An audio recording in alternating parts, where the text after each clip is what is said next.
And we're live. Hey Sounds everybody, good. how are you So all doing tonight? yeah. Doing good. So today we're joined by Philosophossum. Would you care to introduce yourself? Yeah, sure. My name is Philosophossum. I'm a libertarian YouTuber. I'm kind of a new channel. I started off I uploaded my first video in November of 2019, so that would make my channel a little over a year old at this point. But yeah, I make content criticizing government programs and policies, and discussing different political issues and things like that. So that's kind of what I've been up to over the past year. All right, cool. Yeah, All right. I've honestly, I haven't followed your content. I have seen a couple of your videos, but probably should have watched some more. But nonetheless, yeah, from We what were I've just seen, we sorry. were just talking before the stream how it's how I'm familiar with your content and I've seen it. Not particularly my cup of tea. If anybody who's watching it was fond of my content, uh, like towards the middle or the end of 2017 when I was basically just starting to get into libertarianism. That is, I would say it's comparable to that. So if you're, I mean, and I bring this up because some people do say that they miss that era of SO. So Mhm. you might want to go watch this guy's content Oh if yeah, you're interested. yeah. By all means, he does post. He does have. If you're on the Backalley, he does have quite a few videos in the Shill channel. So I would recommend you check it out and try to come to your own conclusions. So, anyways, yeah. So SO wanted to. You see the image on the screen where the video should be. This is not going to be. This is a proper debate stream and not a video commentary. So, yeah. Before we started, we SO did want to showcase this edit of. I believe this is some imagery that's on the side of a building. Yeah, I'm not sure exactly where it is. If it's on the side of a building, it would be kind of weird if it was engraved on the side of a building, because like what major institution is there promoting transhumanism? But I yeah, don't. there is. What were you gonna say? I'm sorry. Yeah, I don't think that's. I don't think it's a transhumanist. I don't think it's a transhumanist image. I think it's, if I were to hazard a guess, I would say this is on the side of a hospital. Judging by the quality of the artwork, I would say it's a very major, probably historical hospital. You have an image of a guy. Like, this is edited to, the imagery is edited clearly in probably like paint or something to resemble a Virgin versus Chad. But you can see that the original image is basically like a very large, handsome, healthy guy holding the double helix staff that's used for medical care, and he's pushing back against the Grim Reaper. Well, and the reason that I associate it with transhumanism is you could see that one of his arm is more toned than the others. Well, this is actually at least, and I might be wrong about this, but the only context I've ever seen this image in was in the context of transhumanism. The original picture, his arm is a bit more detailed than you can see. It's mechanical, and it has the caption underneath it. It's the same picture, but it's not Virgin versus Chad, but it says "Victory over death is inevitable." Mm-hmm. So it's always, at least in any context I've seen it, it's always been a transhumanist symbol. But the Virgin versus Chad version, I love this so much. But If I could just, if I could just quickly make a comment on the picture. When I first saw this picture, when it was first shared in the chat, what immediately came to mind was like a political message about coronavirus. Because, on the one hand, you have the death guy kind of has the Fauci hair and glasses, and the health guy has like the Trump hair. So I interpret it as Fauci's going around spreading rumors of death and fear, and then Trump's fighting back with the facts about actual health. Because if you think about, Fauci's been pro-death, pro-lockdown, and then Trump's been actually like criticizing all that stuff. Well, I only shared this version of the picture like yesterday because I found it, but I posted the original in the group chat, and it doesn't say victory over death. It says victory of transhumanism is inevitable. Yeah, I But can actually pull that up now. the point Yeah. remains the same, though. Yeah, the other one, yeah, you shared in the chat. Pull that one up real quick so that the people know what I'm talking about. Yep, victory of transhumanism is inevitable, and I'm pretty sure this one is edited as well. It's the same stone engraving. I don't know if it's engraving, but it's the same one, except it's edited to give him a clearly cybernetic arm, and it's awesome. Well, yeah, but what I wanted to say about it is I wanted to bring this up. Well, transhumanism it's a philosophy, or it's a study within the philosophy of libertarianism. A lot of people don't really understand what transhumanism is, but it's basically just libertarianism applied to biology and evolution, specifically evolutionary biology. But just my point, though, is that this seems to be the only area of libertarianism that doesn't have an identity problem.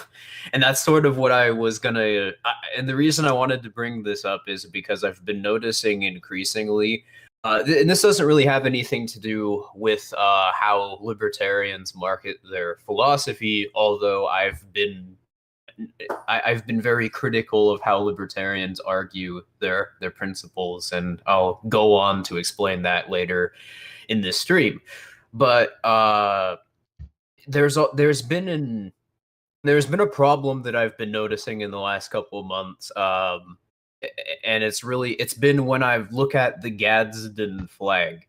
Libertarianism, or like the libertarian movement, seems to simultaneously both want to market itself as a deconstruction of the current social order, but also as though it's trying to preserve it, and that's the reason why it's so difficult for libertarianism to sort of get into a cultural context, despite it being so universal and easy to understand. At least I think so. It's Right. it can only ever be one or the other, and I argue that because libertarianism functions as a deconstruction of political authority, and political authority defines the infrastructure of and order of modern society, at least in the legal context, I would argue that you could only ever truly frame libertarianism as a deconstruction. So as a deconstruction, libertarian imagery should be confrontational and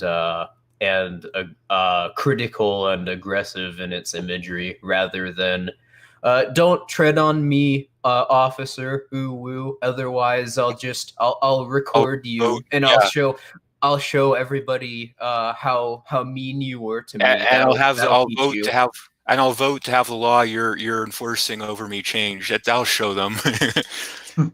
Oh, I'll do even one better. I'll become a cockroach myself. That'll show you. Oh my god! Imagine what happens if I become your boss. Yeah, then I'll show you. Right, I've heard that argument so many times before. People talk about fixing the system from inside, like, oh, if you don't like the police or how they operate, why not become a cop yourself? And it's like, if it was that easy, someone would have already done it. I think what's his name? Samuel Edward Konkin III gave a very good example as to how insane this is. A person smokes weed in their home. Libertarians who are working their way through the police department come and arrest him. He is thrown in jail by other prison guards who are libertarians working their way through the system. He is prosecuted by libertarians working their way through the system, sentenced to prison by a libertarian judge working their way through the system, and is held in confinement against his will by other prison guards who are also libertarians working their way through a system, operated by a warden who is a libertarian working his way through the system. At every Yeah, it's stage like of state aggression, he is met and involuntarily interacts with dozens and dozens of libertarians working their way through the system, and literally none of them are able to stop the state aggression that's against funny. him.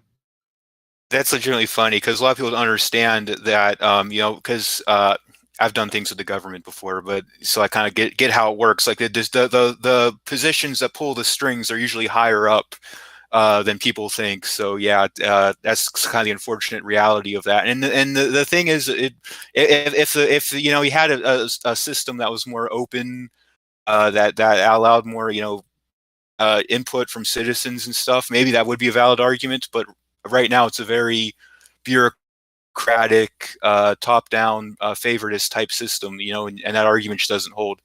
I mean, it's never going to be anything except the system is designed specifically to accomplish the goals or to accomplish what it's doing. I mean, people talking about that there's Yeah. bad apples in the system, but the whole point of the system is that it's structured only to create bad apples. It's never going to do anything except produce those results because it is fundamentally divorced from the means by which the ends it seeks to bring about are achieved. So even bringing up the bad apples argument in the context of a systemic criticism is just a non sequitur. I mean, I see it. Sorry. What were you going to say? I mean, I see it as either whether it's intentional or not. I'm going to give people the benefit of the doubt because they probably don't know how to reply to this argument. Just going back to defaults, they are just they. It's a way of deflecting away from the actual argument that is being presented by us, as though our criticism of a system and the incentives that it creates is somehow in any way related to any hasty generalization that the other person we're speaking to is assuming that we're making, when nothing could be further from the truth. That is not our argument, as we have to explain incessantly. But anyway, should we get on to talking about the subject of the stream? Yeah, sure. I'll let you explain it. Okay, so after our stream that we did on Saturday, I believe it was, Philosophossum was watching that stream. He's a regular viewer of the Backalley as well, I believe.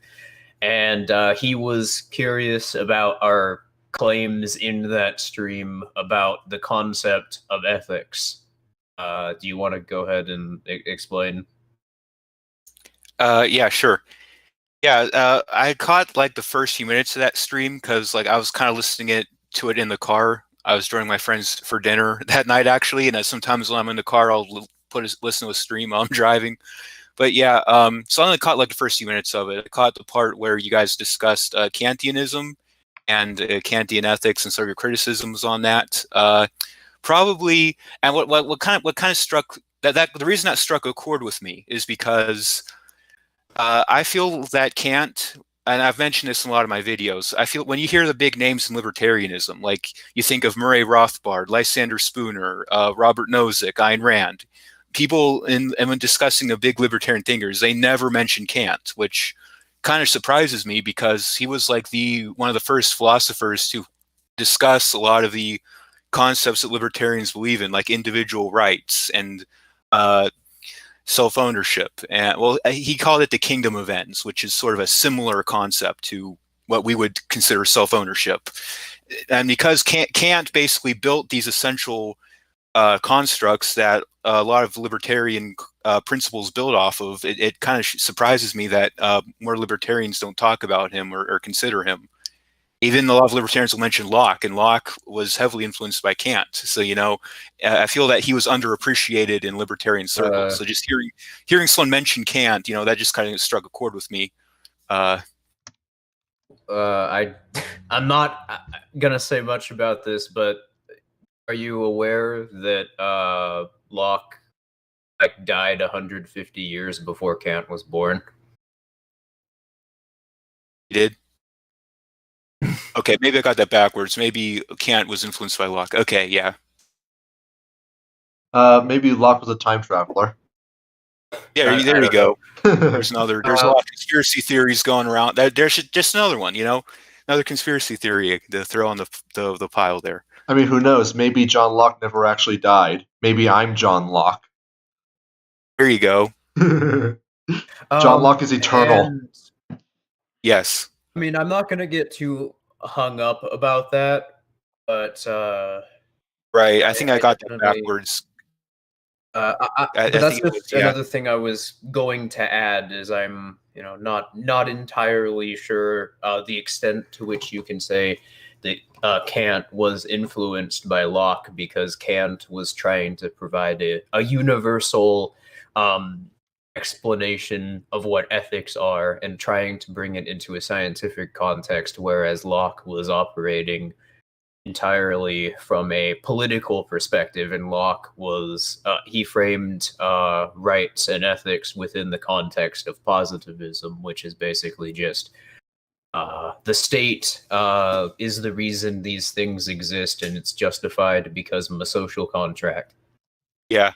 Obviously, I've discussed the social contract before on my channel. I think most libertarians will know it's not worth the paper it's written on.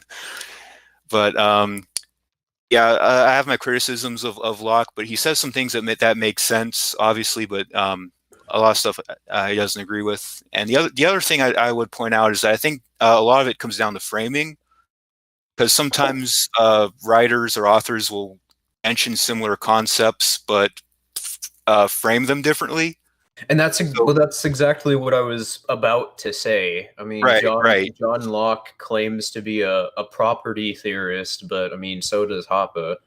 If you look at, and this is sort of one of the bigger points I wanted to touch upon in this debate, and that's the importance of epistemology, especially when it comes to descriptive principles. But Locke had a lot of weird ideas for what justified property and concepts. The idea of labor mixing was especially very fuzzy. If you scoop water out of a lake and then pour it back in the lake, is that mixing your labor with the lake, for example? Right. Is that a standard of proof that shows you own the lake? Yeah. But and I think one of and Rothbard was a very significant thinker, because he came along and provided a coherent explanation for that, even though throughout the 19th century, when libertarianism was first applied to the context of politics and social organization, that was actually, that's why I think that those are probably the best theorists for people to even today to read, because that was actually that was one of the main concepts they were exploring, is what counts as property and what justifies it.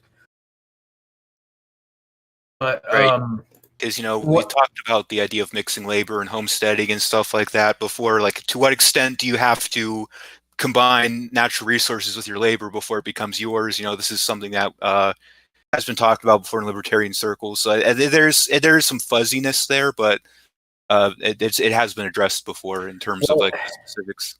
My problem, though, and this is what I was going to address, my problem is that Kantianism specifically frames all claims about any observation in a priori, in the a priori realm that it's trying to make within the context of inductive logic, meaning that what informs your conclusions from the Kantian perspective would be determined by the implications of applying said conclusions into whatever study you're making a claim about. So, for instance, what's ethical is determined by applying it in the context of how people act, I guess.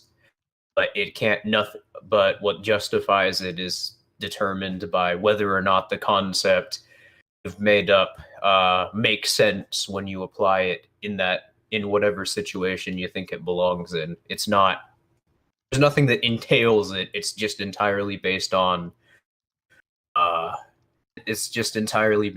constructs you've made. Essentially, I think that essentially it's just, well, I would say it's essentially just throwing stuff at the wall and seeing what sticks. That's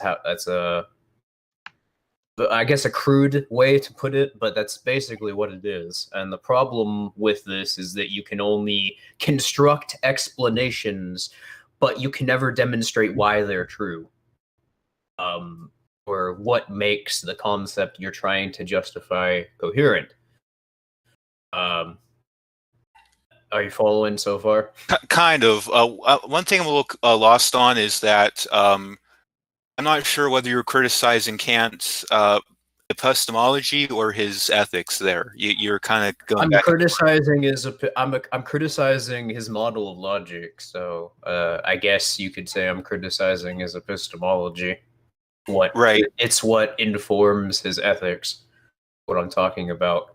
Right. Yeah, I hear you, and I think you'll see that when Kant is explaining things like the categorical imperative or the kingdom of ends, he just sort of says that these things are what define the kingdom of ends or the categorical imperative, but doesn't explain why or how. That's a big problem in the context of ethics. Do you have anything to say first? Yeah. First, regarding your criticism of his epistemology, sort of the idea that, from what I can understand, and correct me if I'm wrong here, but from what I understand, I think you have this idea that Kantian epistemology is kind of reinforces confirmation bias. Like it presupposes that there's some, it presupposes that there's some objective basis by which people can analyze a study or analyze information.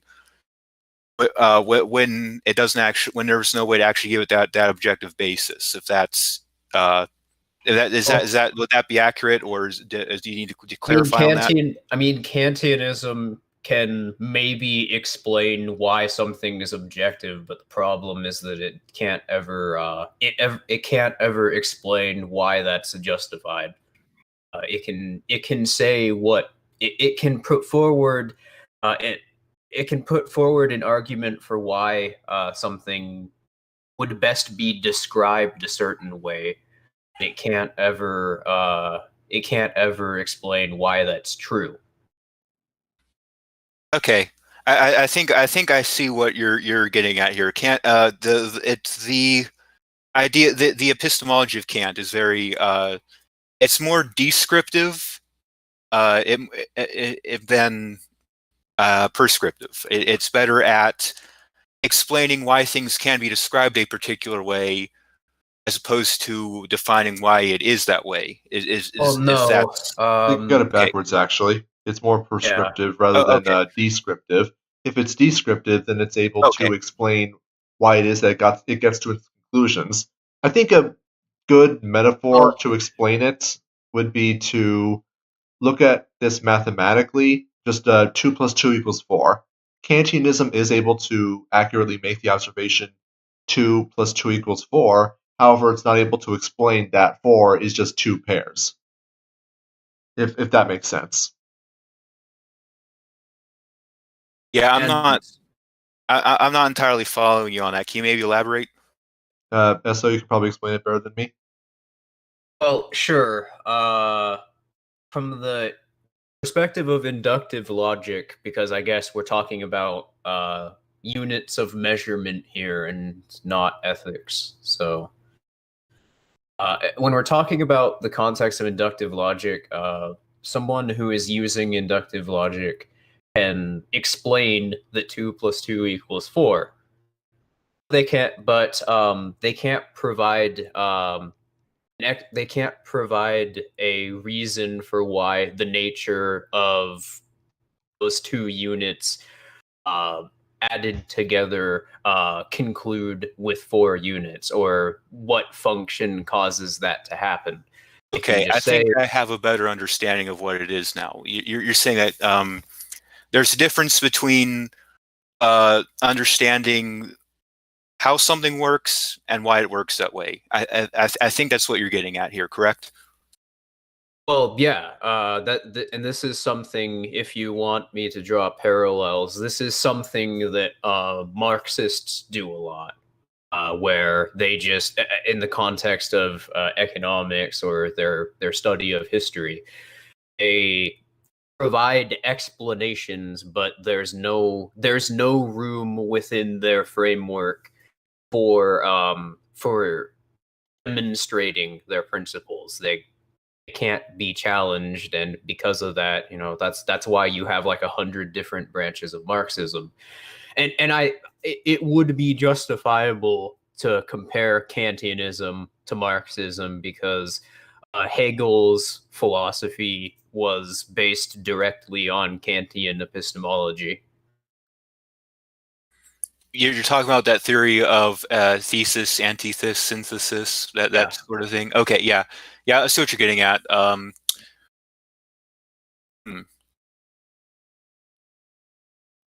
This is, if you look at how the Kantian libertarian circles are reacting to Heretic and I trying to analyze or provide an explanation of what necessarily justifies property, you can see a similar response, where they only can deal in explanations, but they can't ever justify their explanations. Right. I see what you're getting. I see what you're getting at. I would say that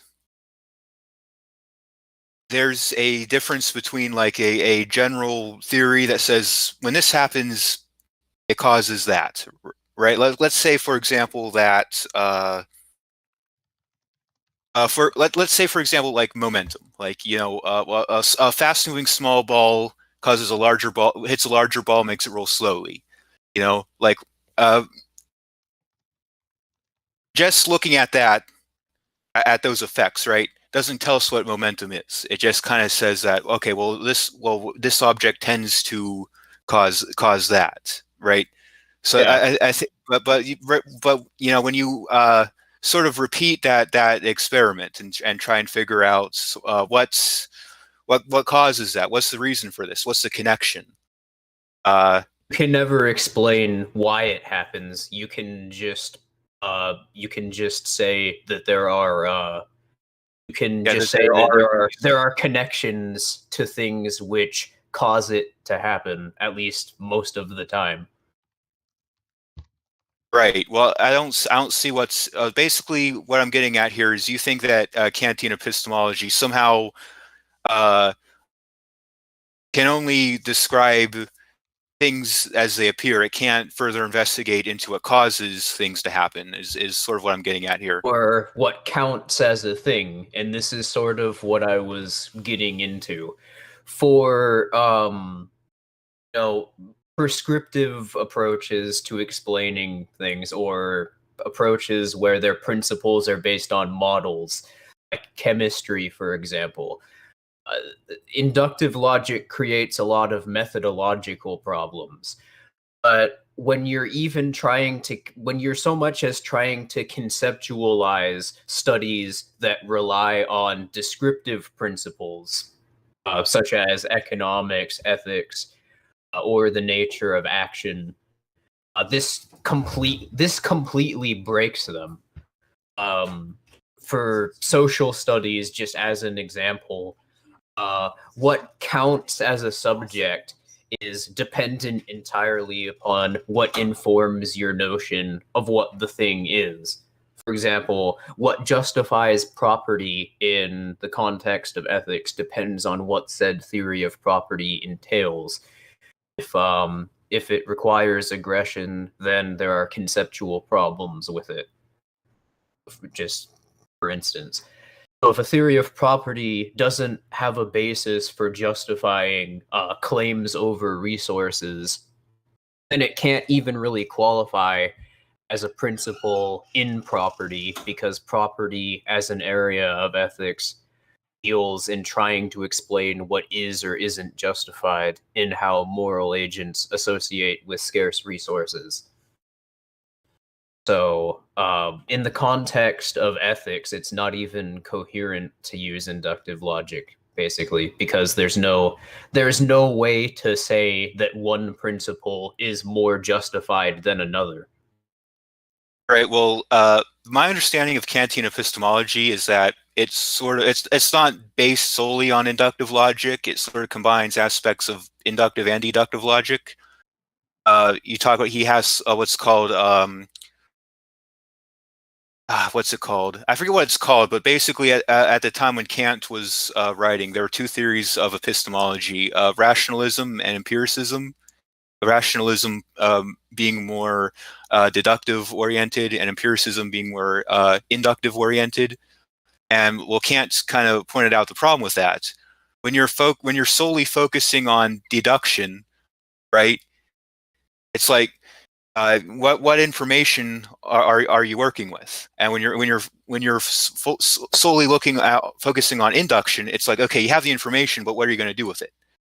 So it's like by focusing on deduction, you have a way to do something with that information, but you don't have the information. Whereas with induction, you have the information, but you don't have any way to handle it or do anything with it. So Kant was kind of like to have a wholly consistent, to have a theory of epistemology that's fully, consistent, that gives you everything you need. You kind of have to combine, to an extent, deductive and inductive reasoning, and that's my understanding of his theory of epistemology.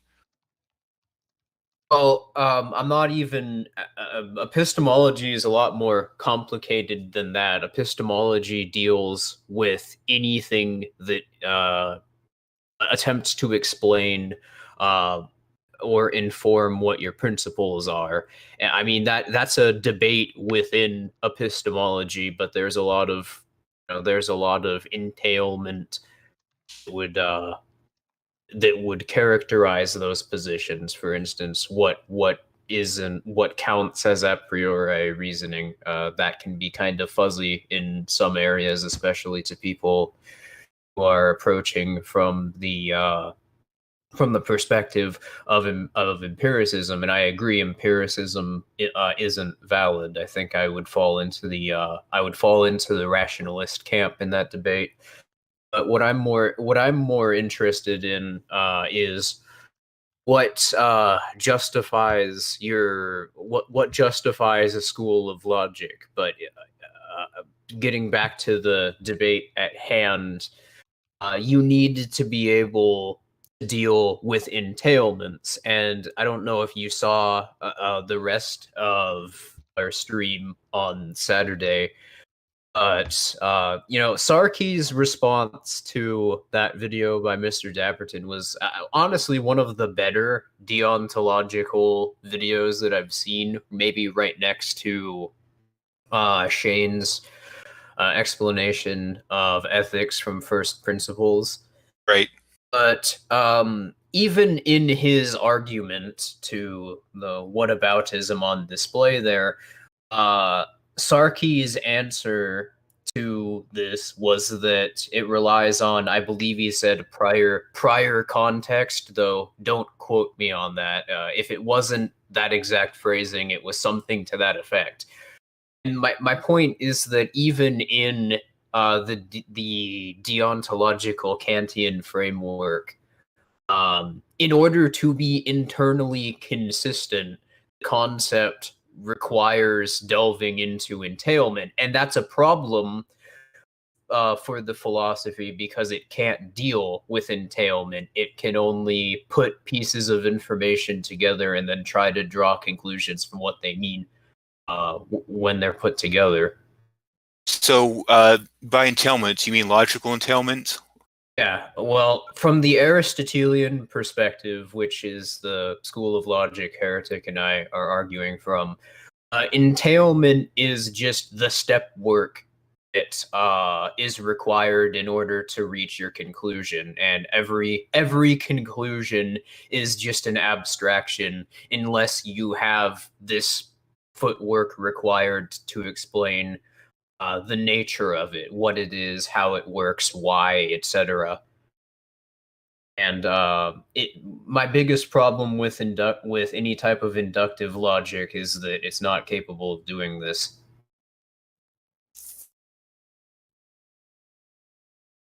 Right. So you're saying that from using inductive logic alone can't give us the okay. I think I see what you're getting at here. There's gaps in the reasoning. Like, Yeah. When you make an argument, like you have your premises and you have your conclusion, and there has to be some kind of, I guess, some kind of glue between those premises to make the conclusion work. If that's what I'm getting at. The only way to do that is to start from what informs your idea of logic. So first principles, the conceptual level, whatever you want to refer to it as. And then work up, justify every principle that you're proclaiming, then reach your conclusion through that outlet, through those means. This is something that Konkin referred to, I guess, to put it simply, as means and ends consistency. Where if you can't explain how you arrive at your ends, then there's nothing informative to whatever statement you're making, because there's nothing that really informs what your conclusion is or why it's valid. There's Right, one. yeah, I see what you're getting at. I guess my response would be I don't see how Kant fails to do that. However, when he builds like the categorical imperative, for example, he starts from basic facts of logic, like the consistency or things have to be consistent in order to be true, right? Because inductive logic, any type of inductive logic, not just Kantianism, but inductive logic assumes that the information that's being quote unquote observed exists in a vacuum, and what informs it is based on what happens when you contextualize this information with other bits of information. So you can't derive entailment from this process. The closest that you can get to is just acknowledging that entailment is necessary, but you can't really explain it. You can just say, well, you can it exists. It's the prior context in Sarki's case, or as a lot of like Hoppians do, they resort to presupposition. Right, and I think this has to do with sort of the problem of induction. This idea that what justifies inductive logic, and people will often respond, well, it's worked before, but that in of itself is the use of inductive logic. So you're trying to justify inductive logic by using inductive logic. It's kind of the kicker there. Yeah, I mean, I kind of see what you're getting at.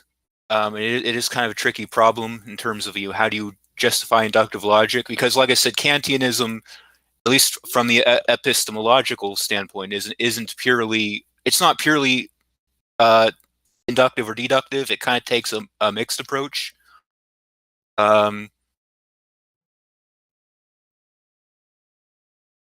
Yes, I see what you're getting at. Well, I would. Deduction is something that sort of it's an umbrella concept within inductive model logic. It's in several types of logic, but the process of induction and deduction are not necessarily different when we're talking about logical models. Okay, I see what you're getting at. in terms of Kantianism lacking a basis for establishing establishing what was entailment. I don't necessarily see how that's the case, because I don't see what about Kantian epistemology is preventing someone from saying, okay, this happens because of that, but what's preventing them from like maybe looking deeper into it? Because just because it's a different process of investigating things, I don't see how that necessarily precludes someone from saying looking deeper into something to figure out what causes it, or because it can't provide, because in order to explore what entails what's being observed, what counts as a certain thing, you need to treat these things as though they're abstractions in order to before you explain what they are, and anything that is assumed to be true without being demonstrated is just presupposition at best. So basically, I'm not saying that you can't do that. It's just in order to do that, you have to contradict inductive logic. right? Because you have to argue that the conclusions you're drawing are informed by something that makes them up before they come into before you're observing them. Okay, I kind of see what you're saying at here, that the observations aren't necessarily being made in a vacuum. Like there's some in order to make observations, you have to have some preconceived notion of what it is you're observing and how to process it, and that's not something that just kind of comes out of the ether. So I think I see what you're getting at here. Right, and that's ultimately in any subject what debate I would argue is. It's just competing explanations of what a certain conclusion is, or what makes it justified, or whether or not it is justified. But just going back to the context of ethics specifically, Right. It's not even coherent to talk about ethics unless you have unless you can explore the realm of entailment, because what informs an ethical principle is it doesn't even exist without entailment. There's no it's just an opinion without entailment, basically. Okay, I see what you're saying, but I think Kant, his process for arriving at the categorical imperative is This, by the way, is not a problem with ethics as a prescribed principle. This is just the problem with looking at ethics from a deontological perspective. Just to clarify, we haven't even gotten to that part yet. right. Well,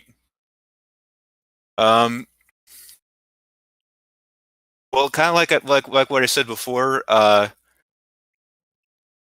there is that problem of induction. It's kind of a tricky problem, because you think induction's used all the time in like science. So like we know it works, but we just have no clue how it works. So Well, it doesn't, though. That's Yeah, we this is something that me and Esso have talked about before behind the scenes, and it's something we're going to be talking a lot more about it in the future. We're not ready quite yet for reasons, but what we found is that the way that science is currently done, even if you ignore a lot of the problems that currently exist, for example, the centralization of knowledge through academia, the conflicts of interest that the state creates through various subsidies, incentives, all that stuff, as well as the Right. reproducibility problem in science that currently plagues multiple fields, including several fields that I would argue are outright pseudoscience. I'm not going to list any at the moment, but there's also the problem of the fact that, well, the science as it is currently exercised kind of falls into the same problem of inductive logic that Kantianism does, in that people just throw theories at the wall and they see what sticks. They try to figure. It's basically just guesswork, And yes, you can experiment to figure out if your guesses are good or not, but ultimately people are just operating based on speculation. And a lot of times you even have entire fields of science that are based entirely on imaginary concepts. I'm pretty sure anyone who's taken pre-calculus or calculus in high school will have encountered imaginary numbers. And in the Yes. field of theoretical physics, you also see something similar, and this is also true in quantum physics, where for certain models to be coherent, they have to make assumptions about things that have not yet been proven to exist. For example, negative matter. They propose principles in quantum physics, and in order to justify those principles, they literally just make up types of matter that haven't been observed and we don't even know exist. But the justification for that supposedly is just in order for that principle to be true, they need to exist. Right. That's just quackery. Yeah, and I think it goes to a problem that people are and this is something philosophers have been like struggling with for thousands of years. So I'm not going to sit here and pretend I have the answer, but it's like part of the challenge of living in our reality is that we often have to rely on what we can observe and what we can see in the world, and draw conclusions based on it. Even if it's not logically sound, it's kind of like you have to live within the reality that we're in, and it is kind of a tricky problem. What are you talking about in regards to the reality that we're in? Because can you hold that thought for a moment? Sorry to interrupt. I just wanted to have a little bit more audience interaction than we currently already had. I liked Kajoltad's comment. In the context of me not naming names of any scientific fields that are outright pseudoscience, he comments, not naming any names. Ooh, psychiatry. Anyways, continue. Sorry about that. Yeah. Psychiatry is a good example. But just what I was going to argue is that this in and of itself seems to suggest that it's legitimate to deduce conclusions from what's being immediately observed without having any sort of justification for what is being sensed or what's being sort of put together. And this sort of gets back to exactly what we were just talking about a moment ago, where no major discovery, no game-breaking discovery has ever been made by looking at a particular set of data or a particular concept and applying that to another concept. It's always been rethinking parameters of that thing, and this is how methodological dualism was developed, which is sort of the problem here, that in social sciences you can't really make prescriptive explanations of what people are going to do and how people interact with their environment, because every moral agent is different in how they perceive things or how they interact with the world. You can only really describe what happens. You can't explain why it happens, or you can't provide I had that backwards. Sorry. You can explain why something happens or how, but you can't explain what's going to. That's so I don't think that that really is a philosophical problem. And honestly, I would be skeptical at the notion that it was it has been a problem so much as it's just institutions have been, since Aristotle was alive, very uncomfortable with Aristotelian logic, because it relies on entailment as opposed to just looking at conclusions as though they're in a vacuum. God forbid people might might deconstruct the interests of the government and eventually create libertarianism. Right, right. So I kind of think I think the three of us are on the same page in terms of we all kind of recognize the issues with inductive reasoning. We understand the weaknesses with it. Mhm. So And I know if you could maybe explain to me what you think the alternative, because I mean Well, I think at the end of the day, though, you still kind of you have to take observations into account somehow. Like when we sure. observe things like the speed of light. So I guess that's kind of my question to you then. I'm not a relativist. I don't disagree. My Right. my specific view that I'm trying to that I guess, long story short, my specific view is that ethical principles within the framework of inductive logic are basically a form of ethical relativism. Right. Since you can't actually explain what way of looking at ethics or what principle is justified compared to other competing attempts to do so, Right. that would make it in function relativist. Yeah, So and I'd agree with you insofar as, you know, if someone built their ethical principles largely around induction, that kind of suffers from that problem. I don't think that necessarily. I don't think that describes deontology, though. I think that that empiricist, inductive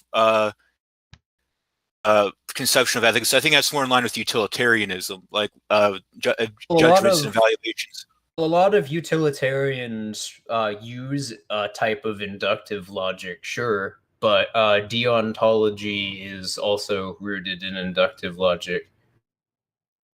I don't really see how that's the case, though, because if you look at the structure of Kant's moral arguments, they do kind of they do follow a very they do follow a deductive structure. It starts from consistency, goes to each should act in accordance with each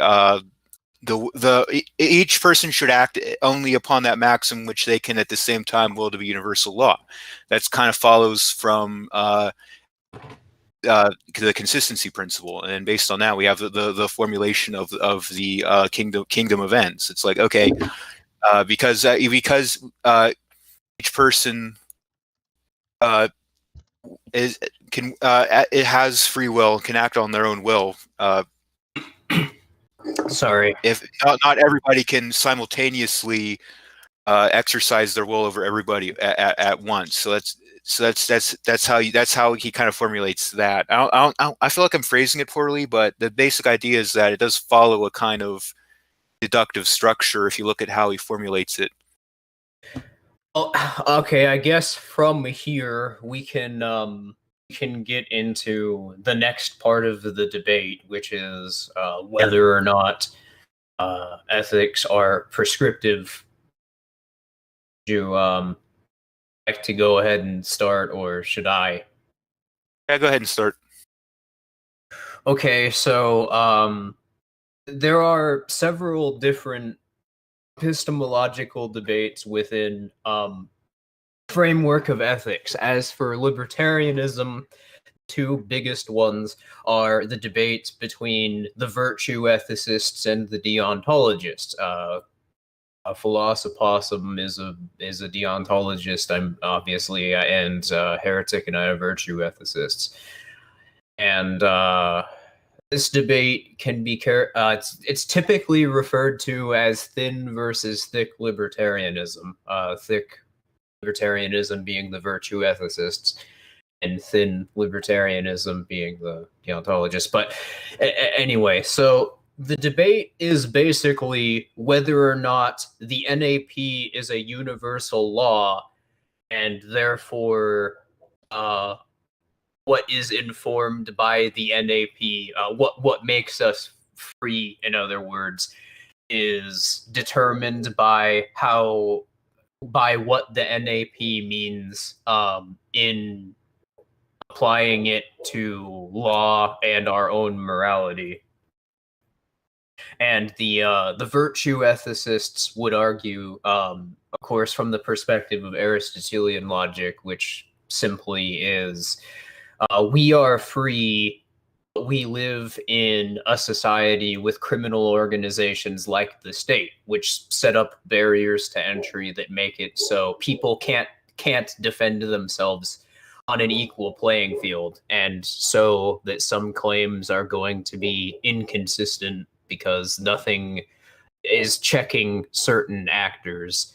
So if we were to get rid of these and everyone has an equal claim over their agency and the products of their agency, then we would have an equality of authority, which is the how they argue the conclusion of libertarianism would be better characterized. And it's the main epistemological difference between these two groups is, of course, whether or not, aside from the debate we just had, it's whether or not ethics prescribe behavior and a particular worldview, or are ethics something that explains what's justified in the context of so people associating with one another. And a free society is a society where people act to make it so these ethical conclusions can be realized by the most amount of people. You finished? Yeah, I'm done. Okay, cool. Do you have anything to add? Or? Yeah, just real quick, just so that I want to make sure we're all kind of on the same page here. Make sure that I understand the difference here between our points of view. The way I understand it, because like I said, I've studied philosophy and ethics before. It's something I've discussed on my channel. So I'm mostly familiar with Kantian ethics, the categorical imperative, but I am familiar with some of the virtue ethics. My understanding of it, and if my understanding is flawed, please do correct me. But my understanding of virtue ethics is that it's more focused. It's very character oriented. It's focused on building one's character, improving oneself, essentially. If that makes sense. Well, that's the concept of. That sounds more accurately to be a description of eudaimonism, which is. That is a concept within the virtue ethicist framework, which is essentially at least from Aristotle's perspective, was a very simple explanation. The set of characteristics and the things that people would have to do in order to reach an ethical society. So a eudaimonist is just someone who's being a consistent person in their moral views with their ethical views, with what's ethically true, I should say. Sorry.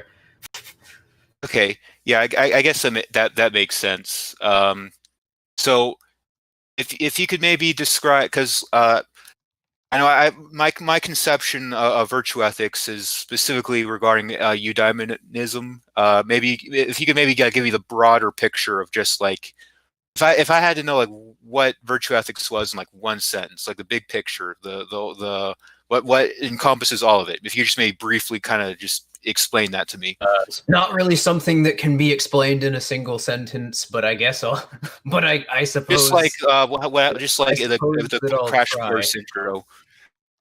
Well, the simplest explanation that I can provide is one that I already did, but similarly to how ethical principles themselves within the framework of Aristotelian logic are an abstraction unless you can demonstrate the means that would explain how they come about. I guess I'll just start by saying ethical principles are only really coherent if societies exist. Because if there's only one moral agent, then conflicts between moral agents can't occur. This is related. Just let me. Okay, I see what you're getting at. But that would mean that justification for interactions, if there was only one moral agent, between one moral agent and another, would be incoherent as a concept, because conflict over ethical conflict, or things which ethical concepts are meant principles are meant to deal with, can't occur. So ethical principles only make sense in the context of the social sciences. Would you agree with that?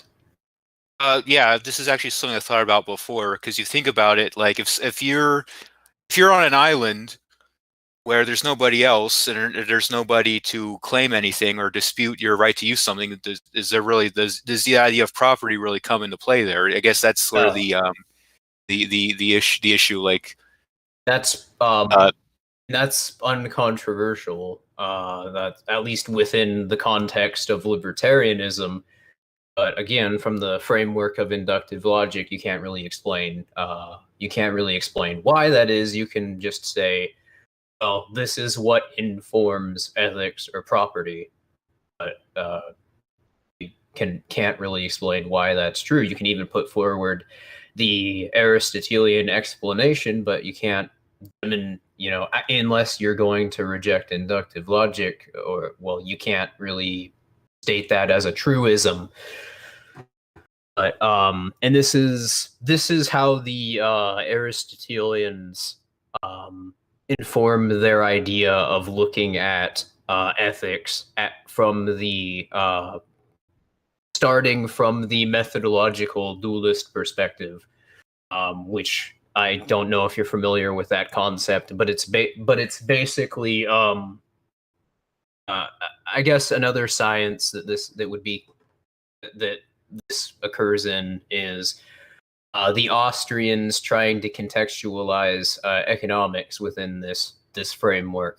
That there's a necessary reason for treating it as being descriptive, because prescriptive claims obviously don't work in concept if you're following from what the concept of ethics entails. Can I try to explain the idea of methodological dualism? Sure, go ahead.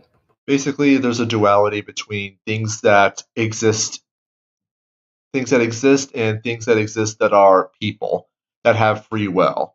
And with this understanding, and with the understanding that individuals and participants in society are going to have free will, any methodological dualist argument is going to operate under this assumption, which brings in questions of praxeology. And as such, people under the methodological dualist position, people, especially in social sciences, are not subject to mathematical or any kind of empirical analysis, observation, modeling, or any other thing, simply because it's not coherent to look at economics as a study that derives its principles from modeling. Because when you actually look at economies, you see that economies are shaped by all of these literally unpredictable variables, like how one internalizes their environment, not just how they interact with it.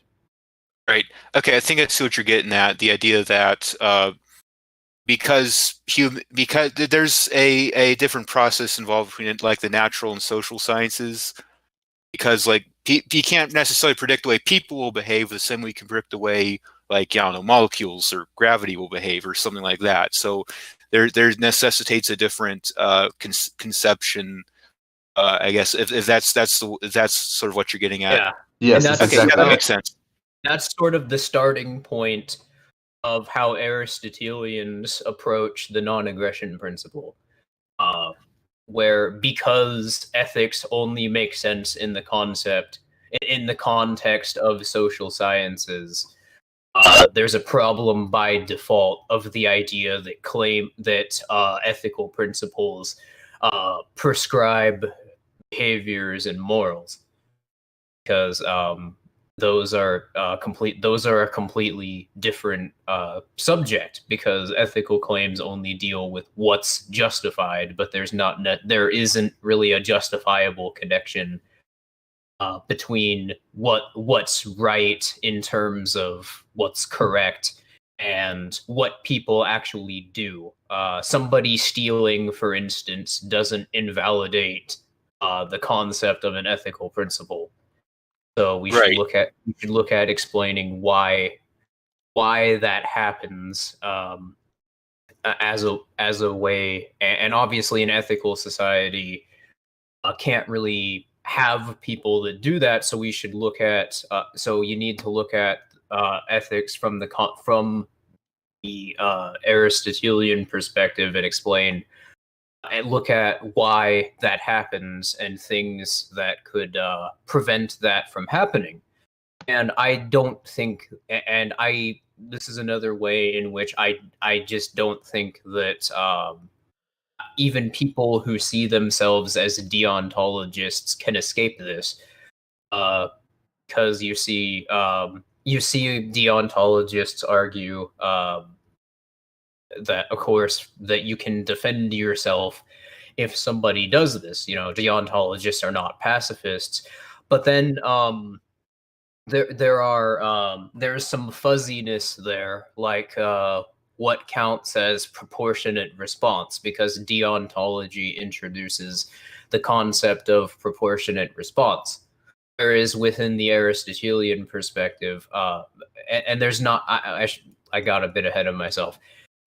There isn't really an explanation within the deontological framework of what a proportionate response is to an act of aggression. But within the Aristotelian perspective, it's what's, there is a coherent explanation, and you can explain why this is the case.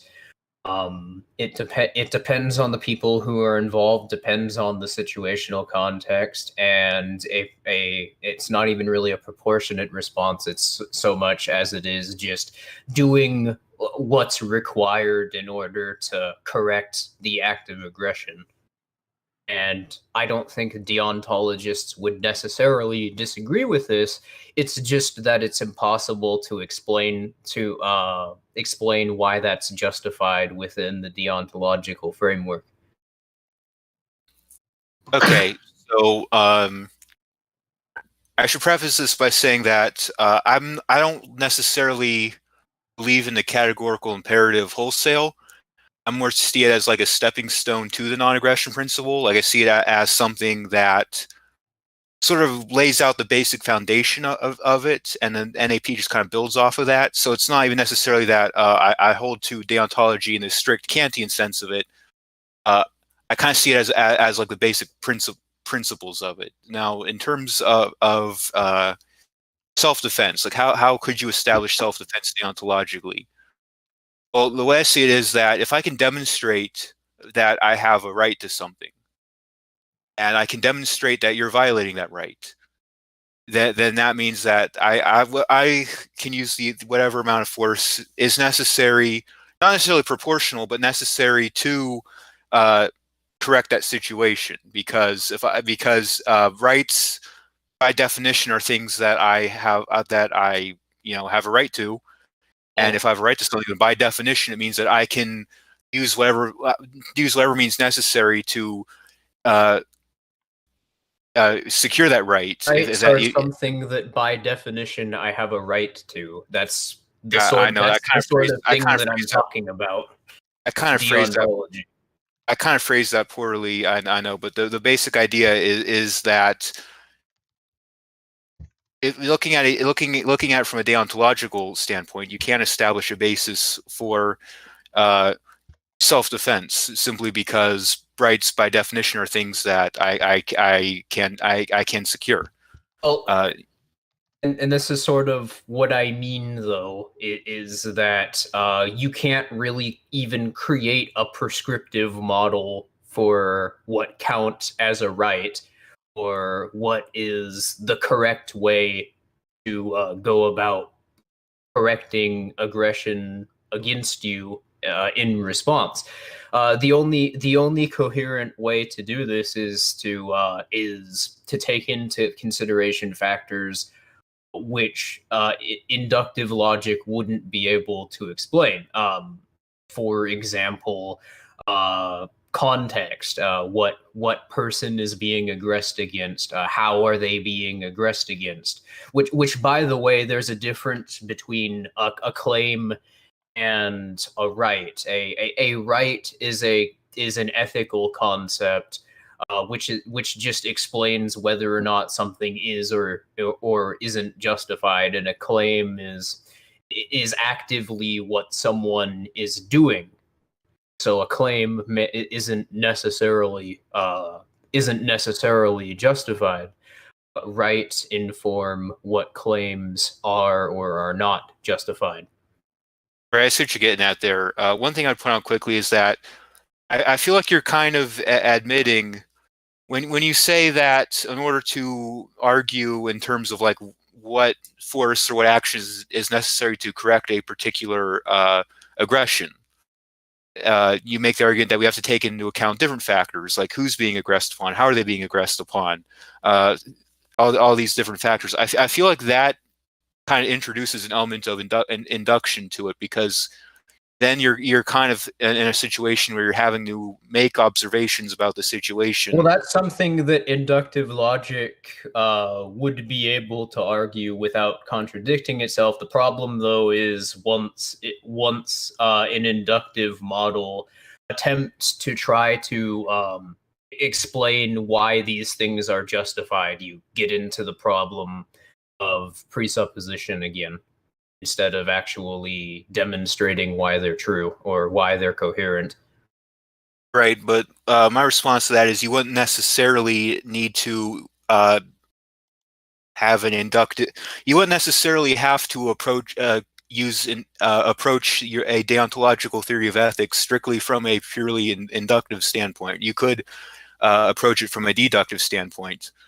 Like I think you guys mentioned Shane Killian earlier. He kind of does that when explaining the non-aggression principle.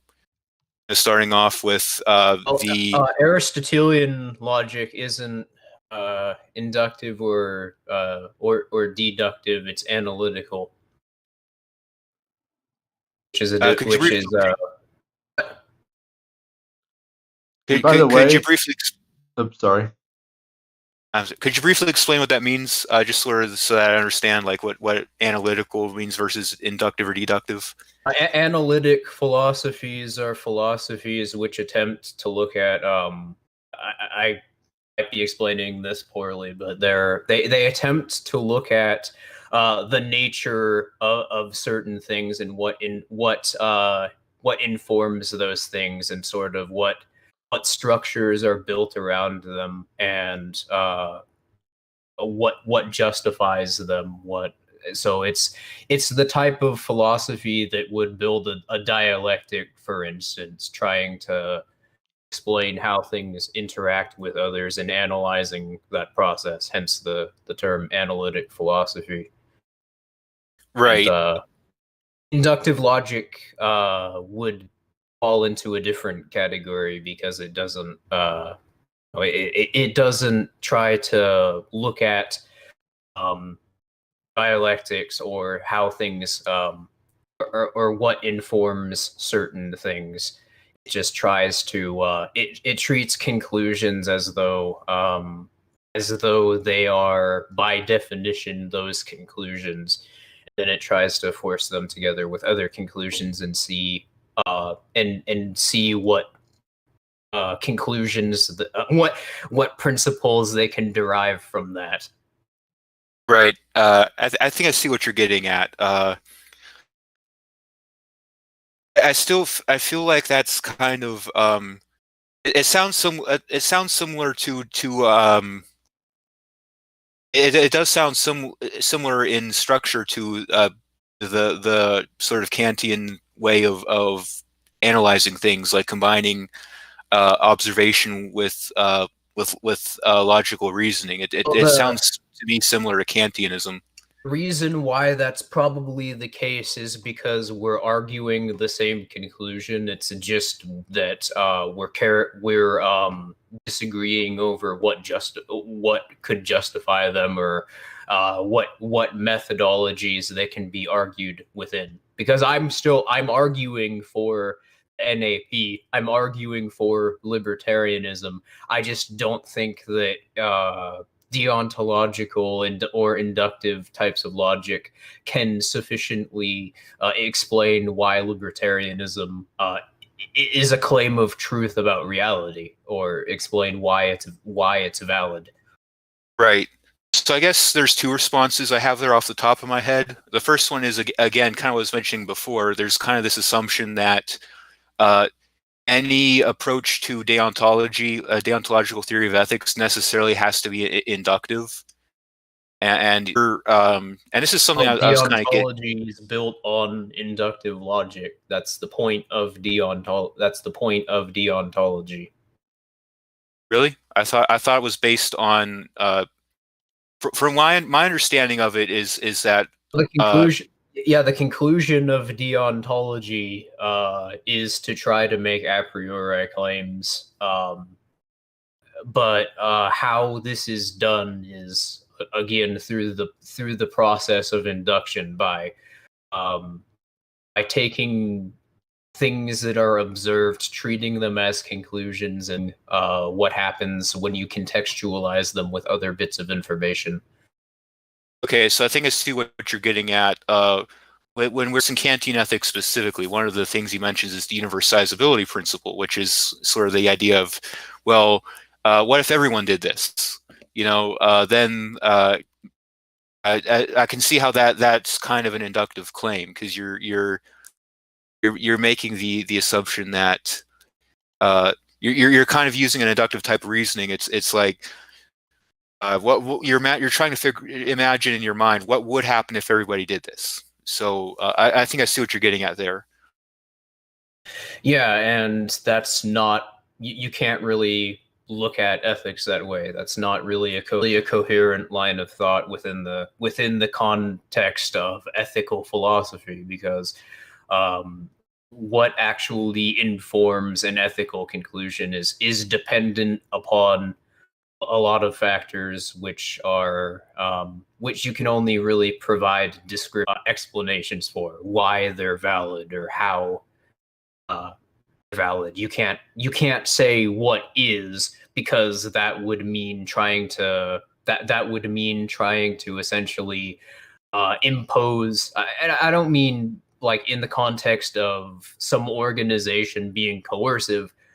I mean, just like it would mean trying to treat standards as though they exist externally to people associating with one another, when the point of ethics is to try to explain what's just in interactions between different people, between different moral agents. But isn't that? Here's the thing. I feel like the distinction between descriptive and prescriptive ethics, I feel it's almost kind of a moot point at the end of the day, because nobody wants to do things that are wrong. Nobody is saying, well, gee, I want to do something wrong or unethical. So I think that, yeah, there's a descriptive element to it, describing certain actions as good or bad. From the standpoint of trying to justify prescriptive ethics, that's essentially what you're left with. You can say, well, violence is expensive, it's risky, so that disincentivizes a lot of people from doing this. Can even argue that it's wrong, but what informs a coercive act? What informs perspective, and why? And since you're trying to prescribe a worldview onto people, this introduces something. This introduces the is-ought gap. Why necessarily then do they have to behave this way when all you can demonstrate is that it's not justifiable? With Aristotelian logic, the is-odd gap, of course, doesn't exist because we're only describing what's justified. We're not saying that people will or won't act a certain. We're not treating our conclusion as though that explains how people will or won't act, but because these things aren't justified, that informs an ethical society. So if we look at things like the state, for instance, that are in society that are making it so people behave in inconsistent, unjustifiable manners, that should tell us that there is some sort of unjustified institution leveraging itself, people and their property, and it needs to therefore be eliminated.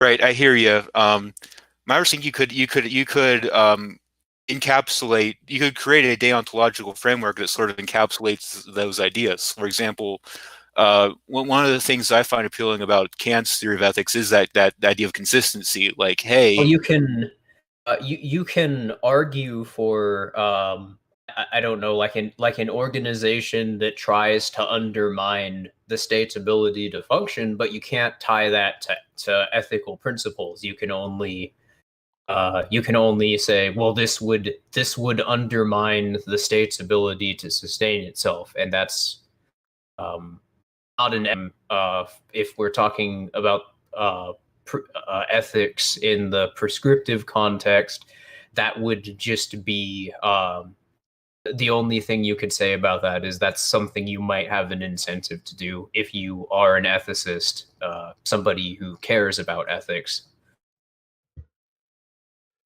That's not an explanation of how people act or what's justified. So,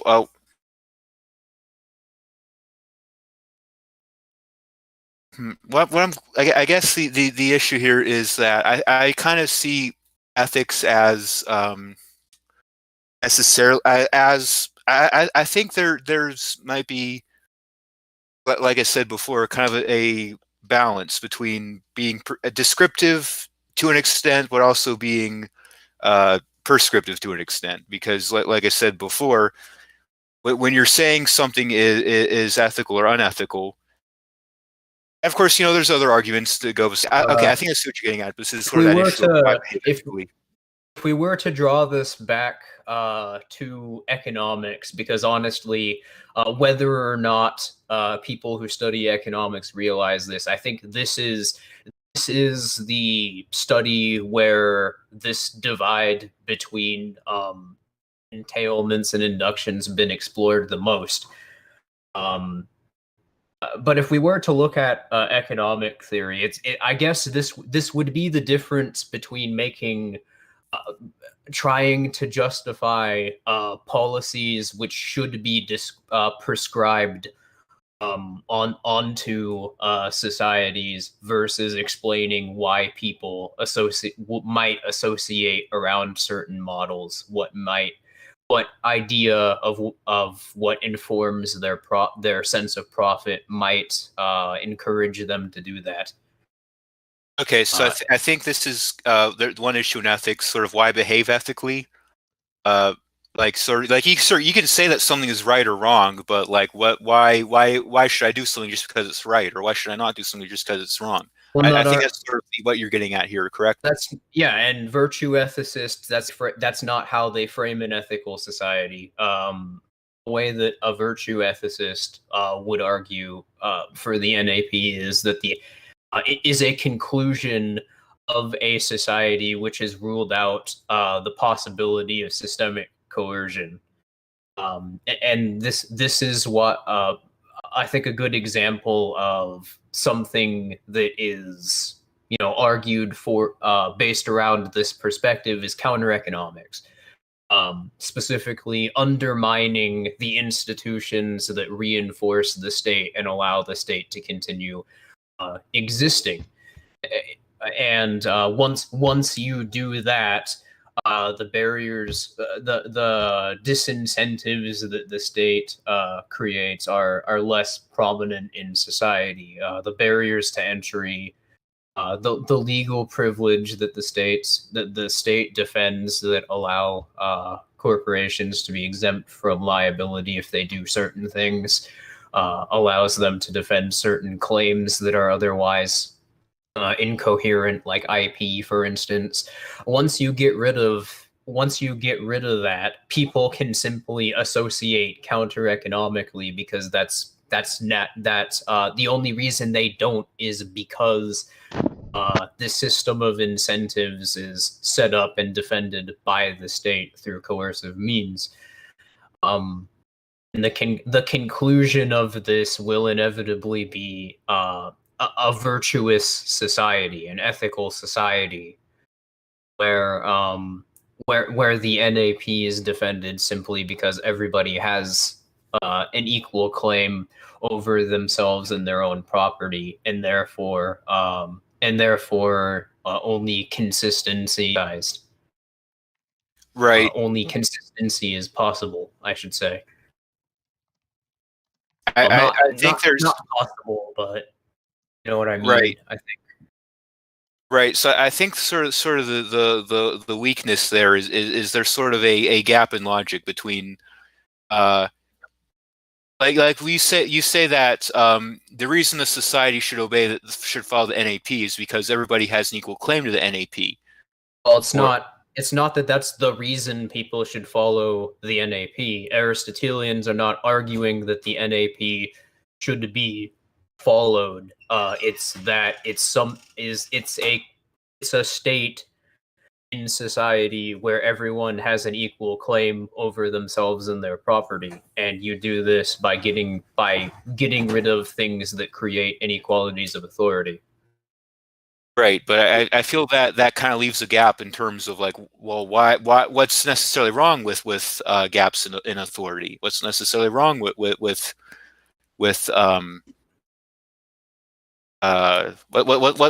necessarily good about everyone having an equal claim to the NAP? What makes consistency a good thing, I guess, is my question. Because it allows organizations which can behave inconsistently to exist. It's not necessarily well. I should say it allows for systems to be built which make it so that inconsistent behavior is prioritized. And the problem with that, though, from the perspective of the virtue ethicist, of course, is that when you have this sort of inconsistencies violate the first principles of conceptual logic. That's something Aristotelians would agree on, but the fact that they exist suggests something unjustifiable is happening. And again, Aristotelians are not arguing that people ought to do anything. People broadly speaking, that people ought to do anything. It's just that this is a point of criticism that libertarians broadly have with the state, but especially Aristotelians, and what this from the perspective of the agorist, which the agorist is someone who deliberately acts to around subverting the state's ability to exist by identifying what those things are and how to undermine them so that people can engage in counter economics more broadly. I'm sorry if this is a very long-winded explanation, but the point that I'm trying to get to is that we're not making prescriptive claims. We're making claims about, in the moral sense, just what would be required for eudaimon to be realized, and eudaimon in the libertarian Aristotelian perspective is the non-aggression principle. Yeah, this sounds similar to utilitarianism. It operates on that. From what I'm hearing, it sounds similar, like a similar basis. Like what I guess this is. It's similar in the sense that it's similar in the sense that they're not making prescriptive claims about behavior, but I'm not arguing that there is sort of an objective way.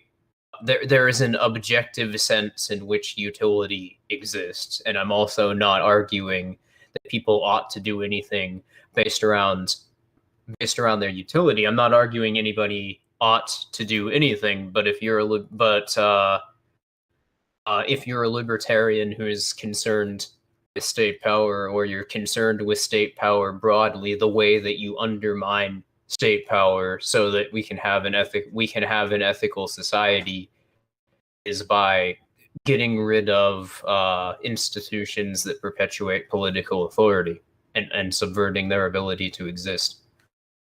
Right, but suppose one stands to benefit from that political authority. How would you convince them? I'm not arguing that you have to convince them. Presumably, you mean through dialogue. I'm arguing that if you subvert their position of political authority ceases to. It ceases to exist outside of academia. Right. That's not really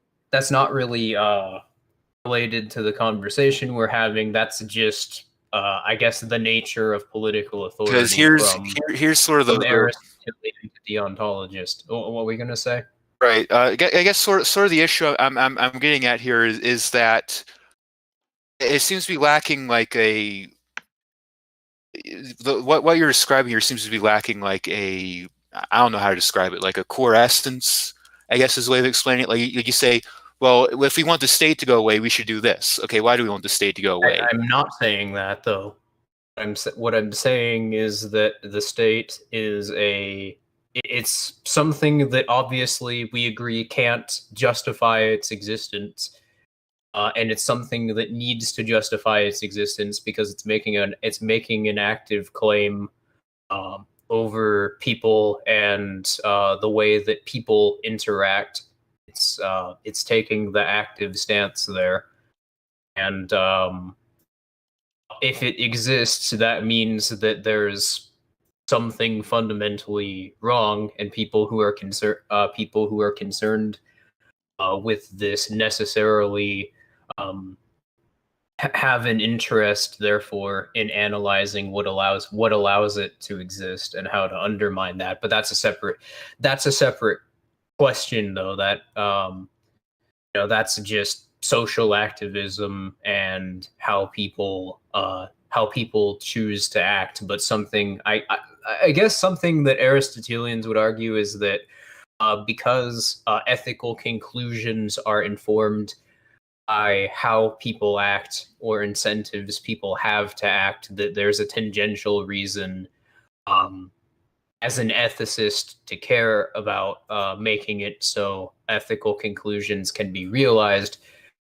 And the reason I bring agorism into this is because the agorist argues that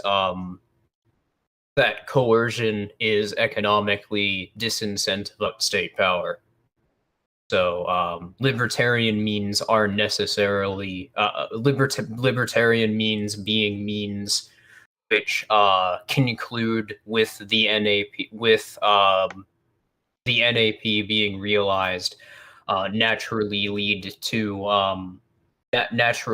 to the subversion of state power. And once state power is subverted, people counter-economize, and that reinforces libertarian behavior.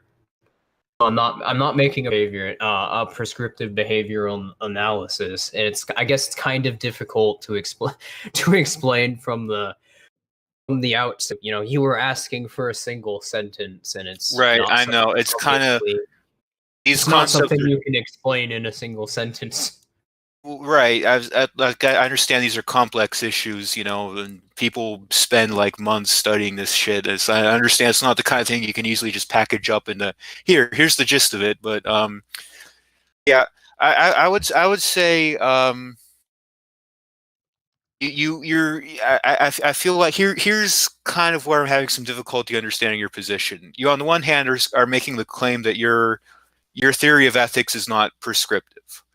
It's not prescribing a course of action. Well, yeah, I'm not saying people have to act a certain way or have to internalize a certain morality in order for ethical principles to be true or to have an ethical society. Okay. I guess here's what I'm having a hard time understanding. On the one hand, you're saying you're not making prescriptive claims. The way I understand it, your theory of ethics, your goal is to more have a descriptive approach to it, where we're just describing certain actions are justified or unjustified. If I understand that correctly, explaining virtue, what counts as an ethical principle, why it's justified, and what would be needed in order for it to be present in society, etc. Yeah, I feel like by using language like justified, and I feel like you kind of are making prescriptive assumptions. When I'm speaking about justification in the ethical context, because I'm talking about descriptive principles, I'm speaking strictly in the sense of what is conceptually bound in logical first principles. I'm not speaking about morality I'm not speaking about justification in the context of morality. I guess by that.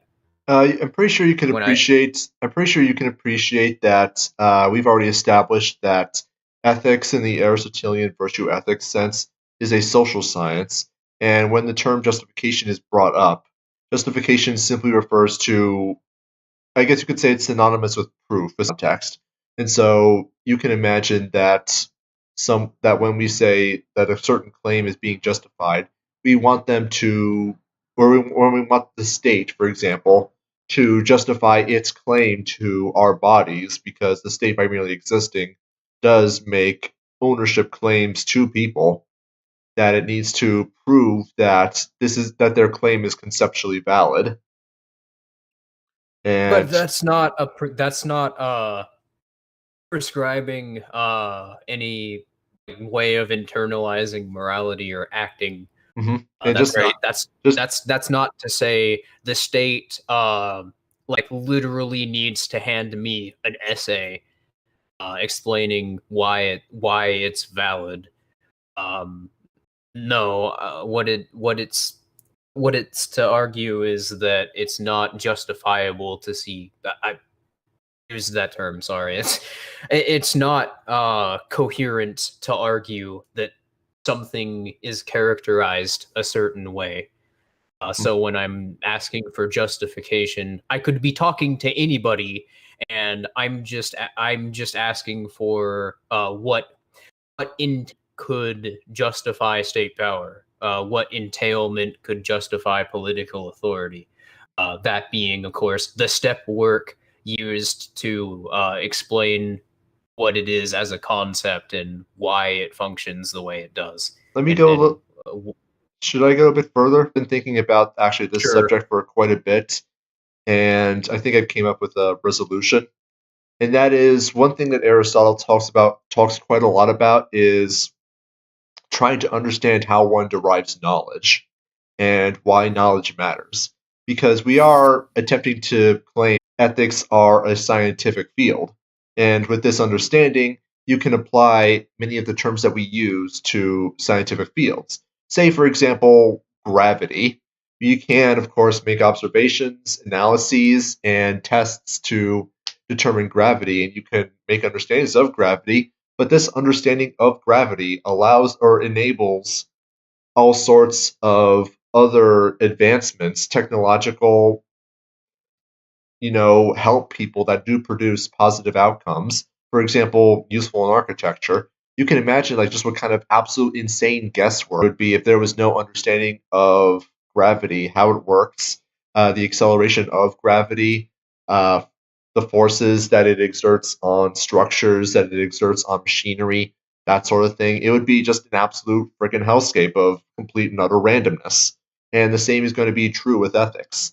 That necessarily just simply pointing out that the state is not justified, is not prescribing anything. It's not some magical incantation that is suddenly going to stop the President of the United States from taxing and spending the moment you put on your wizard robes and this magical spell to in their presence. Of course not.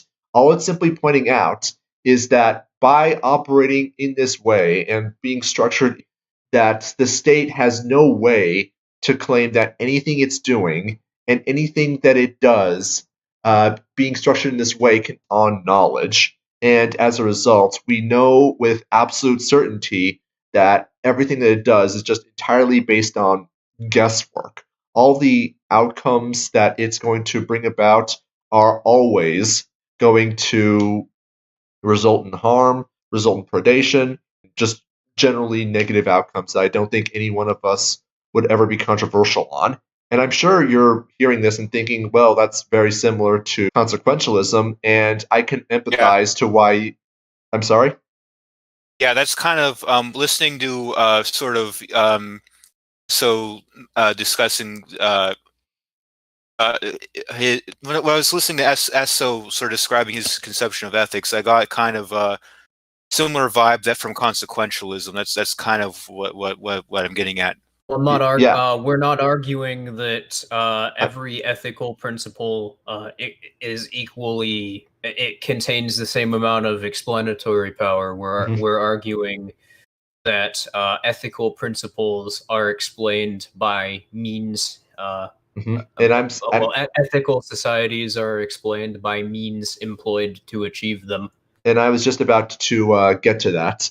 So the reason I did ask is because, well, I am talking quite a bit about outcomes, a lot more than any deontologist would. And by simply bringing that up, I am going to contrast the virtue ethic position from the consequentialist position. Both do look at outcomes. This is absolutely true. However, the means by which they look at those outcomes and how important they are is going to be completely different. A consequentialist, first and foremost, look at the outcomes and then work backwards to use that outcome as a justification.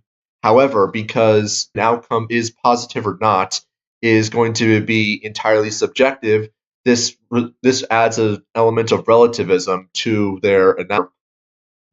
I would loosely characterize it as ethics, thus making any and all ethical conclusions and truth claims equally valid, as I was alluding to earlier. Whereas the virtue ethic position, I'm sorry. Whereas the virtue, I was just going to say, so just like with Kantianism, consequentialism has basically the same major problem.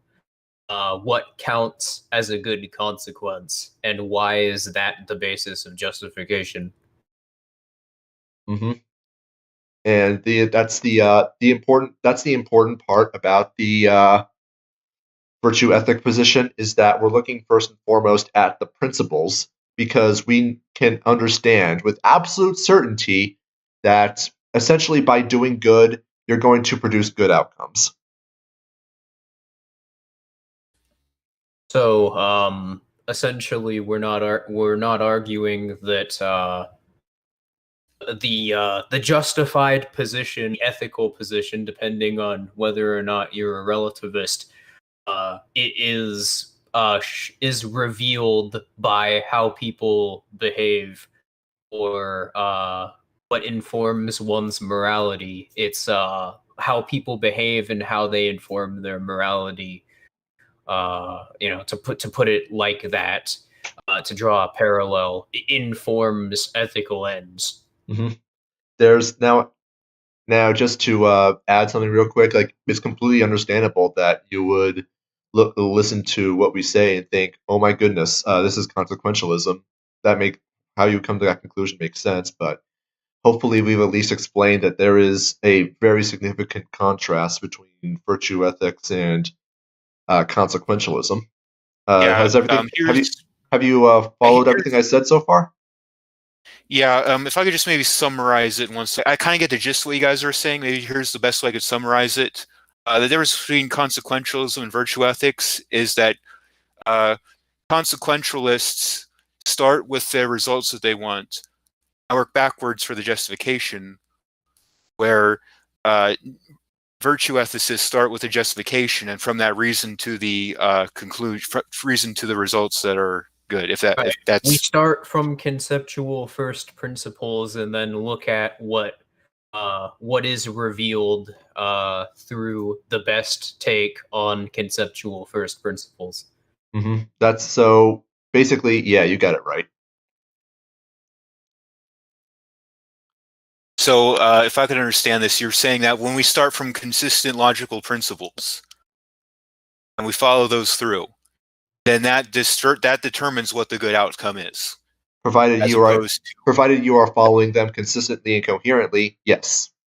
As opposed to consequentialists who start with whatever good outcome they want and work backwards to formulate the justification. Mm-hmm. Okay, yeah, that makes sense.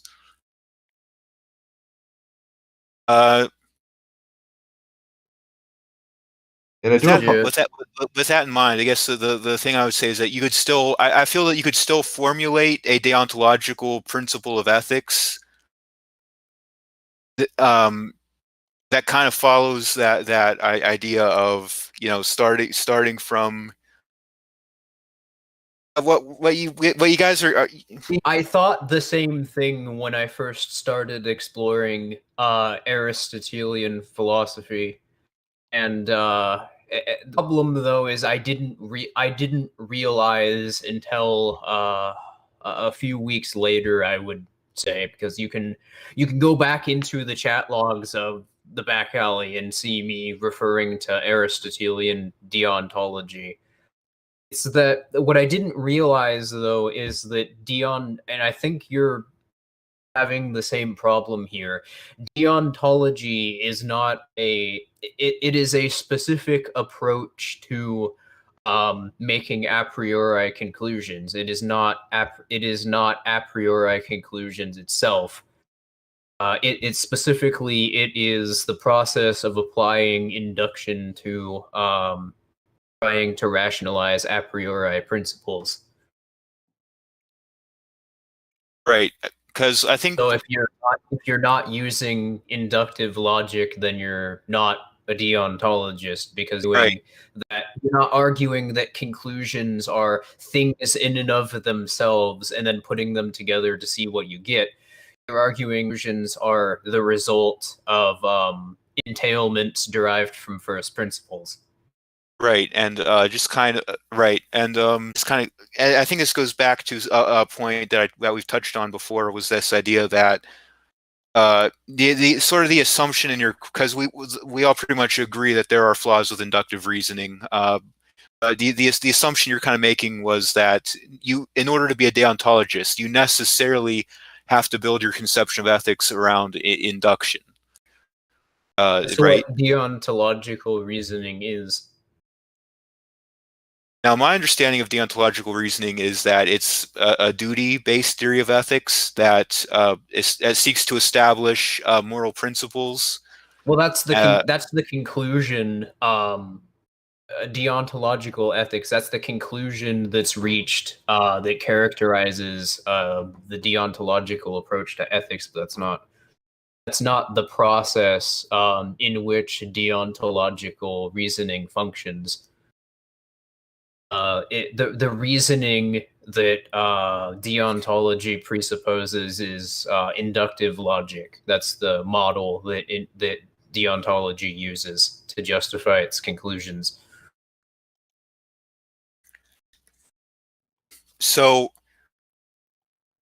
because I understand that Kant used some inductive reasoning in his categorical imperative when he argues the universalizability principle.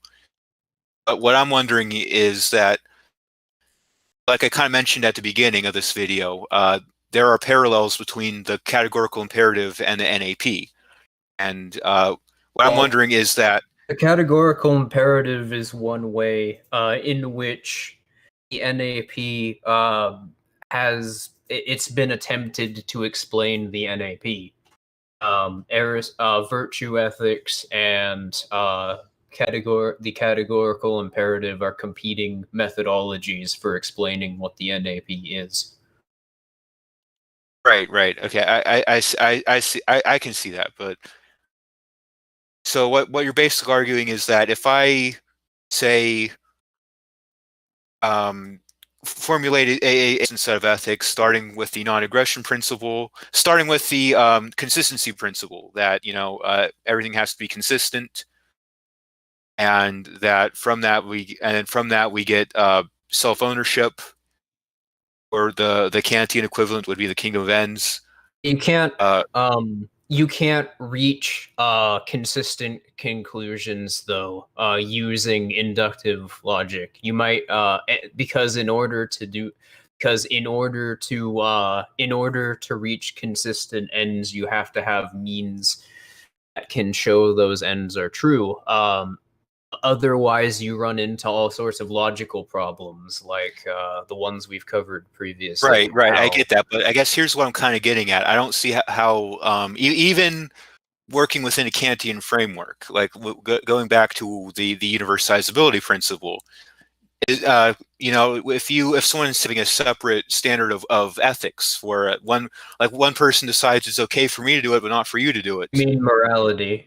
Because at that point, it's not or making different claims about what ethical principles are, because claims and rights again are not the same thing.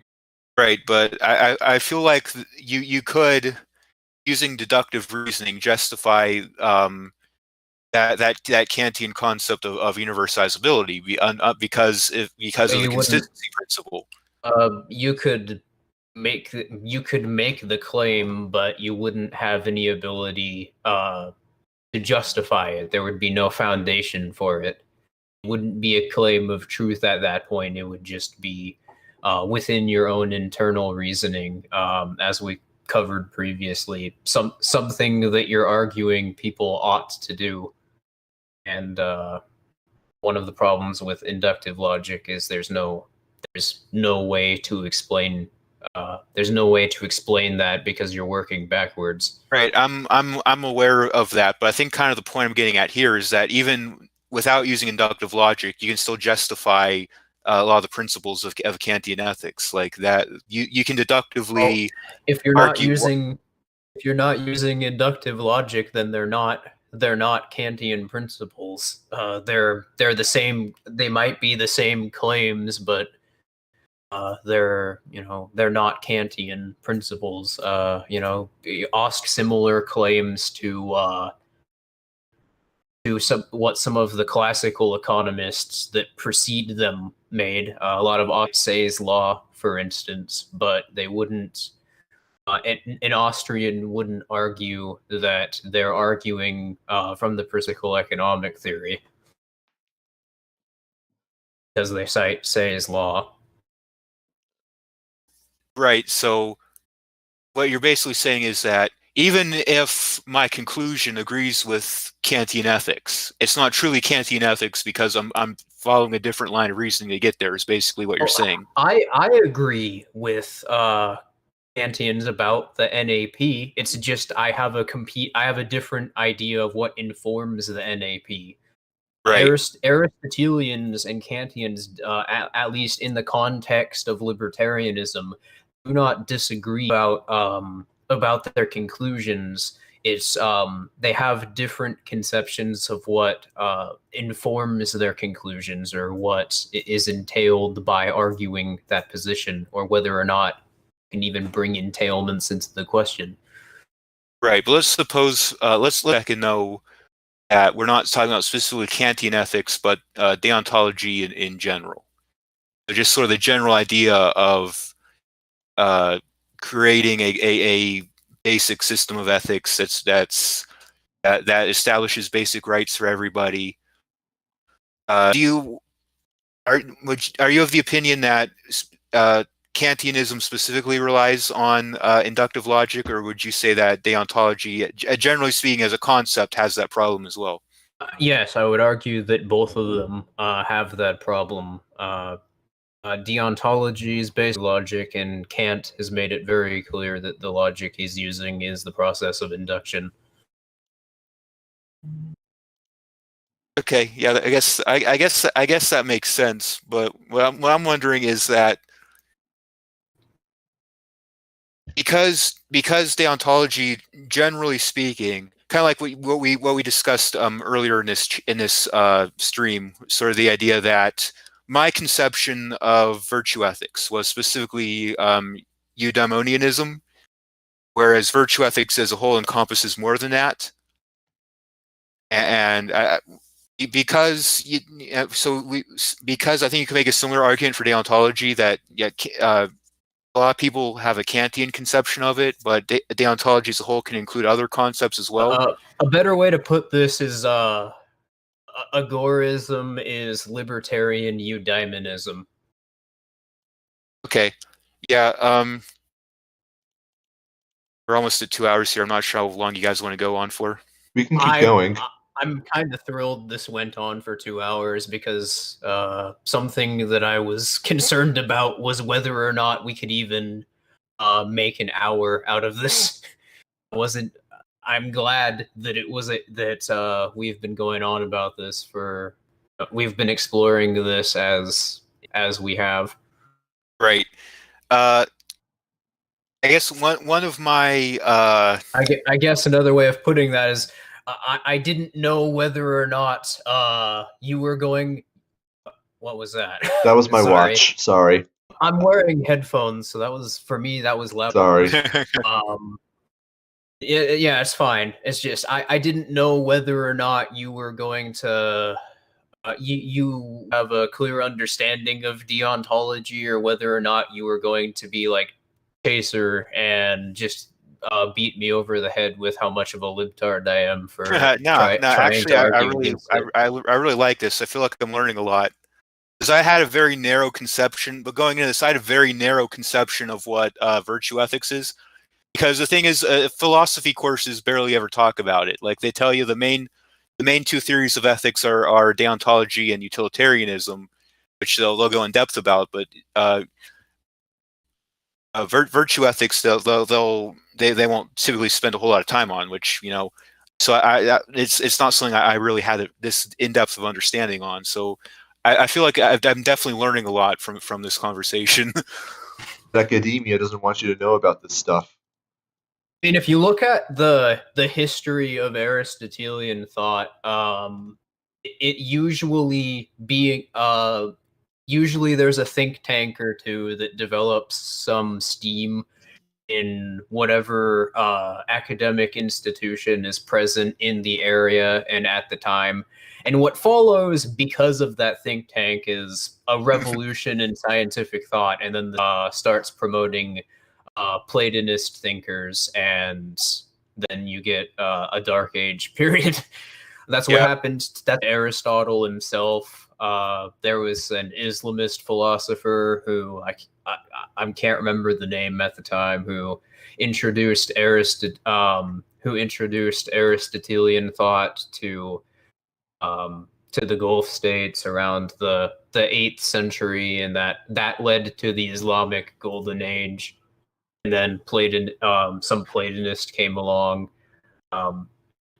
Same thing happened to the same thing happened to Christianity, but in reverse. Saint Augustine introduced Platonism to Christianity. That led to the papacy influencing academia in the 12th century. Thomas Aquinas came along and introduced Aristotelian logic, and that led to that led to reformist movements. Same thing happened with the secular fields. The Renaissance was inspired by Aristotelian thought entering into the sciences, and then the quote unquote Enlightenment period, which introduced thinkers like Locke, Kant, and Hume, came along, and now we're still dealing with the side effects of that today.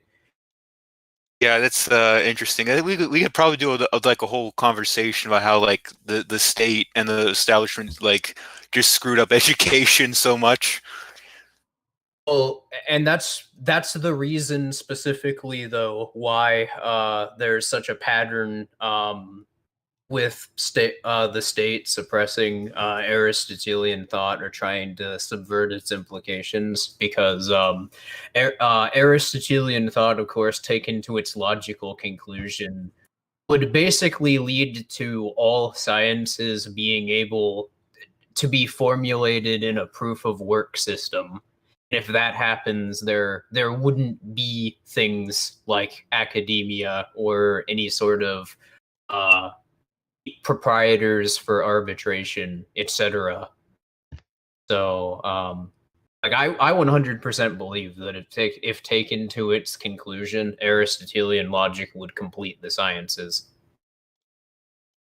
Right, that's something I'm curious about, because the problem of induction and inductive reasoning, that's been like at least the way I understand it, that's been like the Achilles heel of science. That's like that's been the biggest problem with science is sort of the fact that it relies to a large extent on inductive reasoning, which as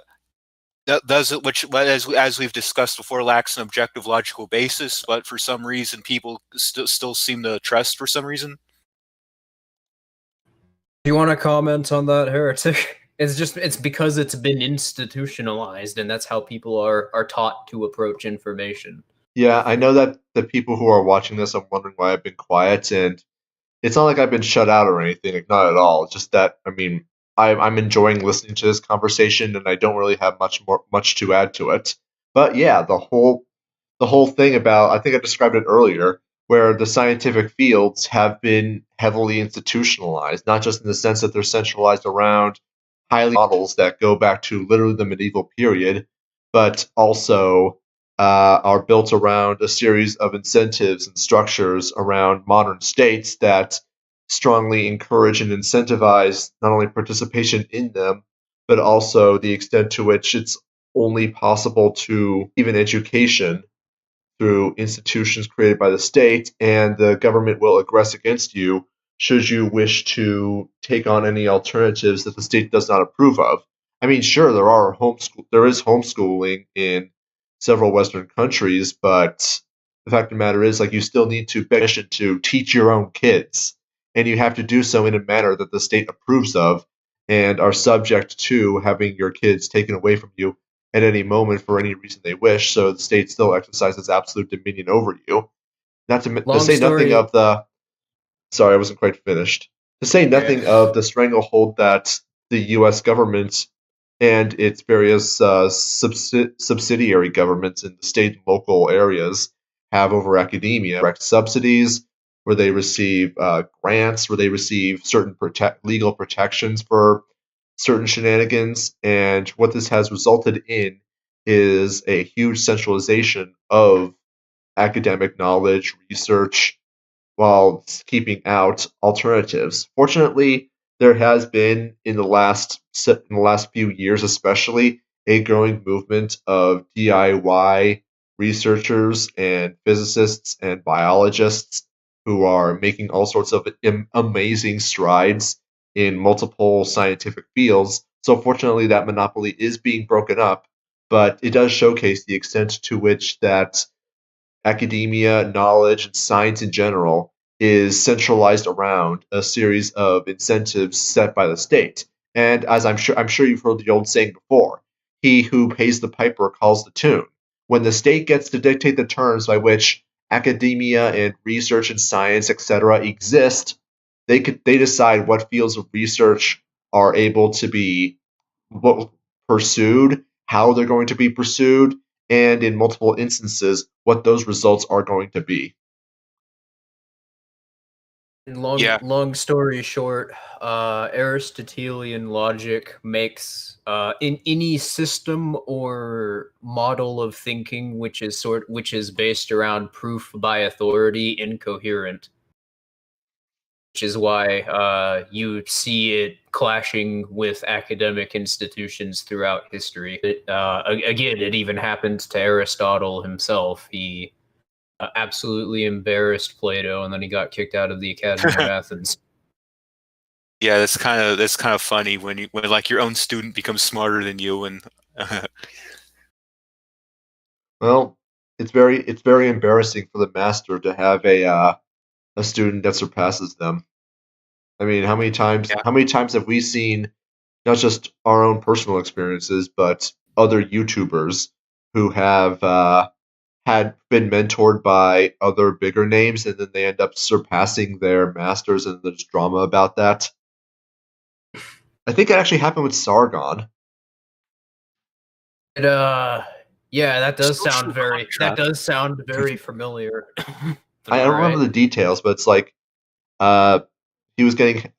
someone was being helped with green screens and getting like their special effects working, and like he helped Sargon getting started, helping him set up his technology, getting all the recordings and stuff, and it was basically a friend. But then Sargon got absolutely massive, and he just like the mentor didn't want anything to do with Sargon anymore. You mean Thunderfoot? That sounds like Thunderfoot. It might be. I'm just. This is something. This is something that like happened 5 years ago, and honestly, I wasn't really paying attention to it that much at the time anyway. So well, if it's I was just gonna say if it was Thunderfoot, that's not the reason that Thunderfoot stopped associating with Sargon. It's because it was. I actually remember exactly when this happened because I was still kinda in that circle at the time. The reason why Thunderfoot stopped associating with Sargon was because Sargon and V did a stream after that skeptic feminist guy, which I don't know if you're familiar with him. Also known as Russian Deadpool. Don't remember the guy's real name, but he got high and killed his girlfriend. And Sargon and V made a stream where they made like a bunch of bad taste jokes about it. And I don't think that was the reason ultimately why Thunderfoot chose to disassociate, but that was the reason that he gave. I think he was really just looking for any excuse whatsoever to get away from them.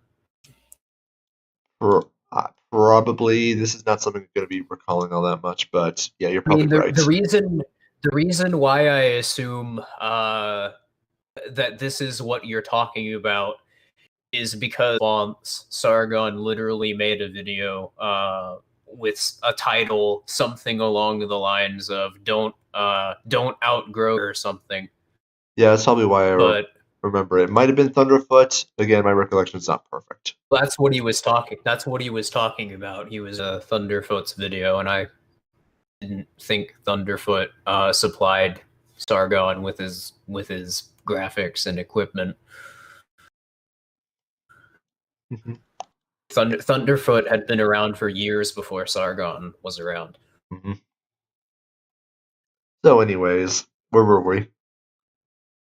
We were talking about Aristotelian logic and how academia is terrified of it. State academia, specifically. Oh, yeah. The basic idea is just that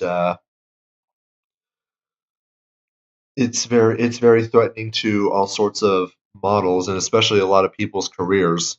Not only in just the state, because Aristotelian logic completely undermines the idea and concept of state rule, but also how it is that researchers, people who are involved in academia, who have made long, multi-decade careers in academia, if everything that they've done is proven to be wrong, just try to put yourself in their shoes, and it would be just purely psychologically.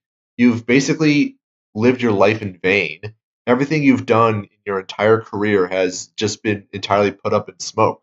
And you're gonna naturally want to fight back. You're gonna want to continue to be relevant. not because you have any particular malice or like of any person or another. It's just because that's what your incentive is.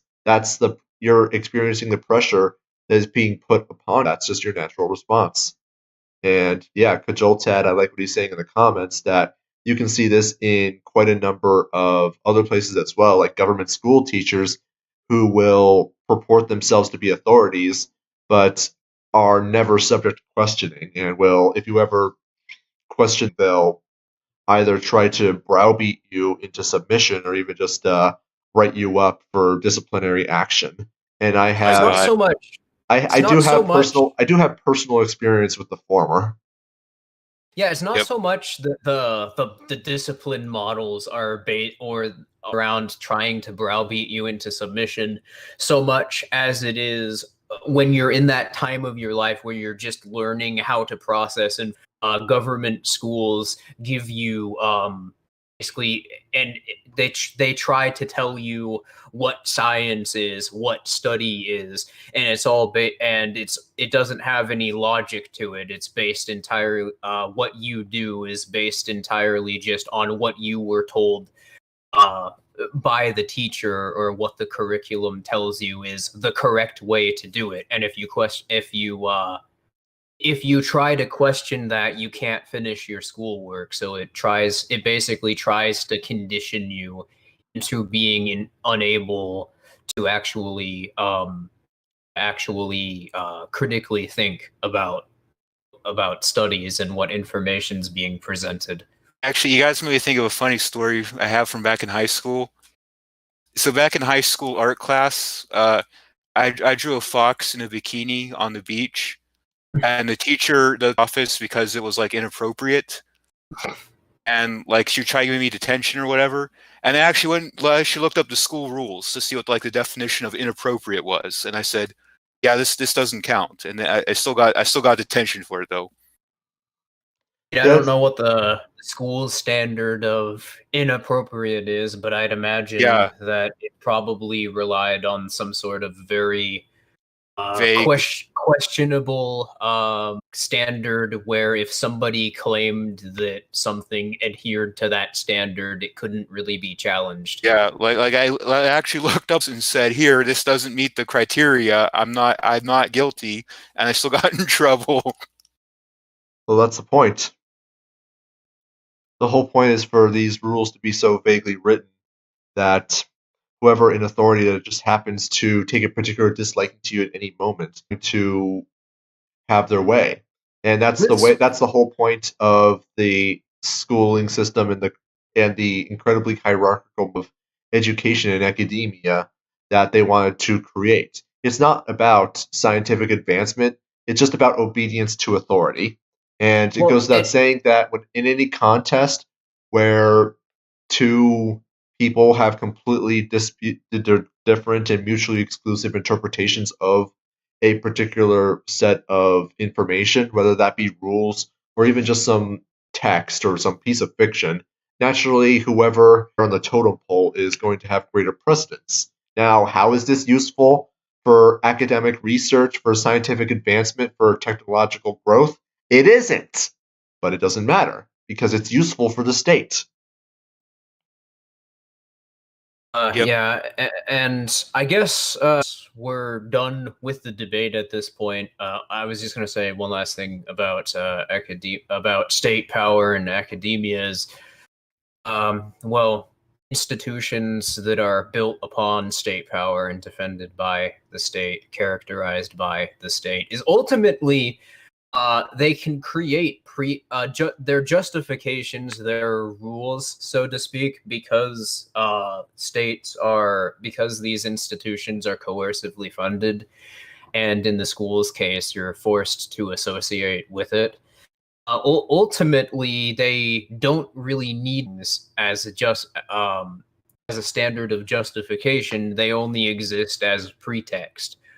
Because ultimately they can do whatever they want, and there's nothing you would be able to do about it, because if you tried to call them on it, like what you experienced, the state can just say, yeah, well, we're gonna side with the teachers here, we're going to side with the police here on a much broader scale. And it doesn't even matter whether or not according to their own standards or according to their own standards it's justified. But Heretic DM'd me.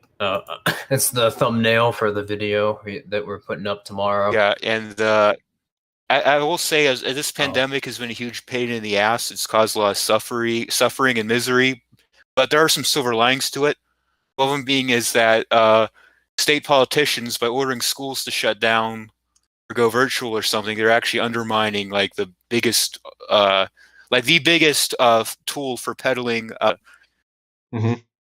I mean, I pointed this out multiple times that how absolutely hilarious it is. Times when you would watch shows like Tucker Carlson and any one of these conservatard outlets, they'll have one segment about they'll do stories about how ridiculous it is. Certain things in the curriculum are being peddled in public schools as a form of propaganda.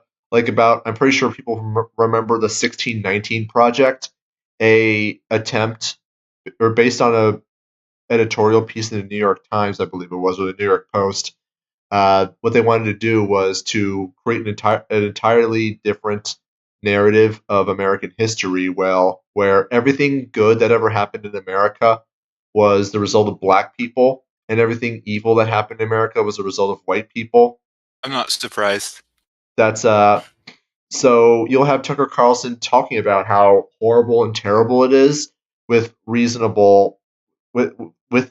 somewhat reasonable takes. But then after the next commercial break, he'll talk about how evil and horrible and wrong it is that Democrats would dare shut down schools. How important it is for kids to get a high quality education from government schools. My favorite is the conservative state protests when they criticized the 1619 Project as institutionalized propaganda, but then also defended the 1776 Project, which was the Trump administration controlled response to that, which is also institutionalized propaganda. I'm trying to remember, did we do a stream about that or a video? Yeah, I think it was a stream, but it was a while ago, at least like a month and a half. Yeah, they liked, they have no problem with it as a political group when it's institutionalized propaganda that confirms to their narrative of the U.S. government. Mm-hmm. The only real problem that they seem to have with the project is that it's not their personal and particular narrative. Speaking of which, has anything actually come up of the 1776 Project? I kind of want to look that up. That got quiet really quick. Yeah, I got a feeling it was just a piece of hot air. Black people coming to America first and defining the country, that's institutionalized propaganda. But George Washington chopping down a cherry tree and then being compelled to tell his father the truth, Benjamin Franklin inventing fucking electricity, that's not propaganda. Yeah, like how do you invent electricity is a physical phenomenon. How do you someone invented gravity? Like what? Oh yeah, didn't you know that people and objects used to float around on the Earth prior to Isaac Newton came along? Yeah, you see, these people were not just men. They were all-powerful sorcerers who were able to completely alter reality by creating things that conceptually did not exist in the past. And that's why the Bible goes out of its way, and also in the Divine Comedy, to condemn sorcery, because once you've achieved a great enough level of power, you're able to completely alter the laws of physics. Yep. But so I guess now that we're done with the debate section, getting back to what I was saying about 5 minutes ago, should we give closing remarks or? I don't know. I'm just chatting. Yeah, sure. Does the chat seem interested in that? Also, Well- the chance for me, I'd be happy to answer. Yeah. If you got any questions for us, they'd be appreciated. Azure asks, why does Santa Claus get a mask mandate and social distancing exception from governments all around the world?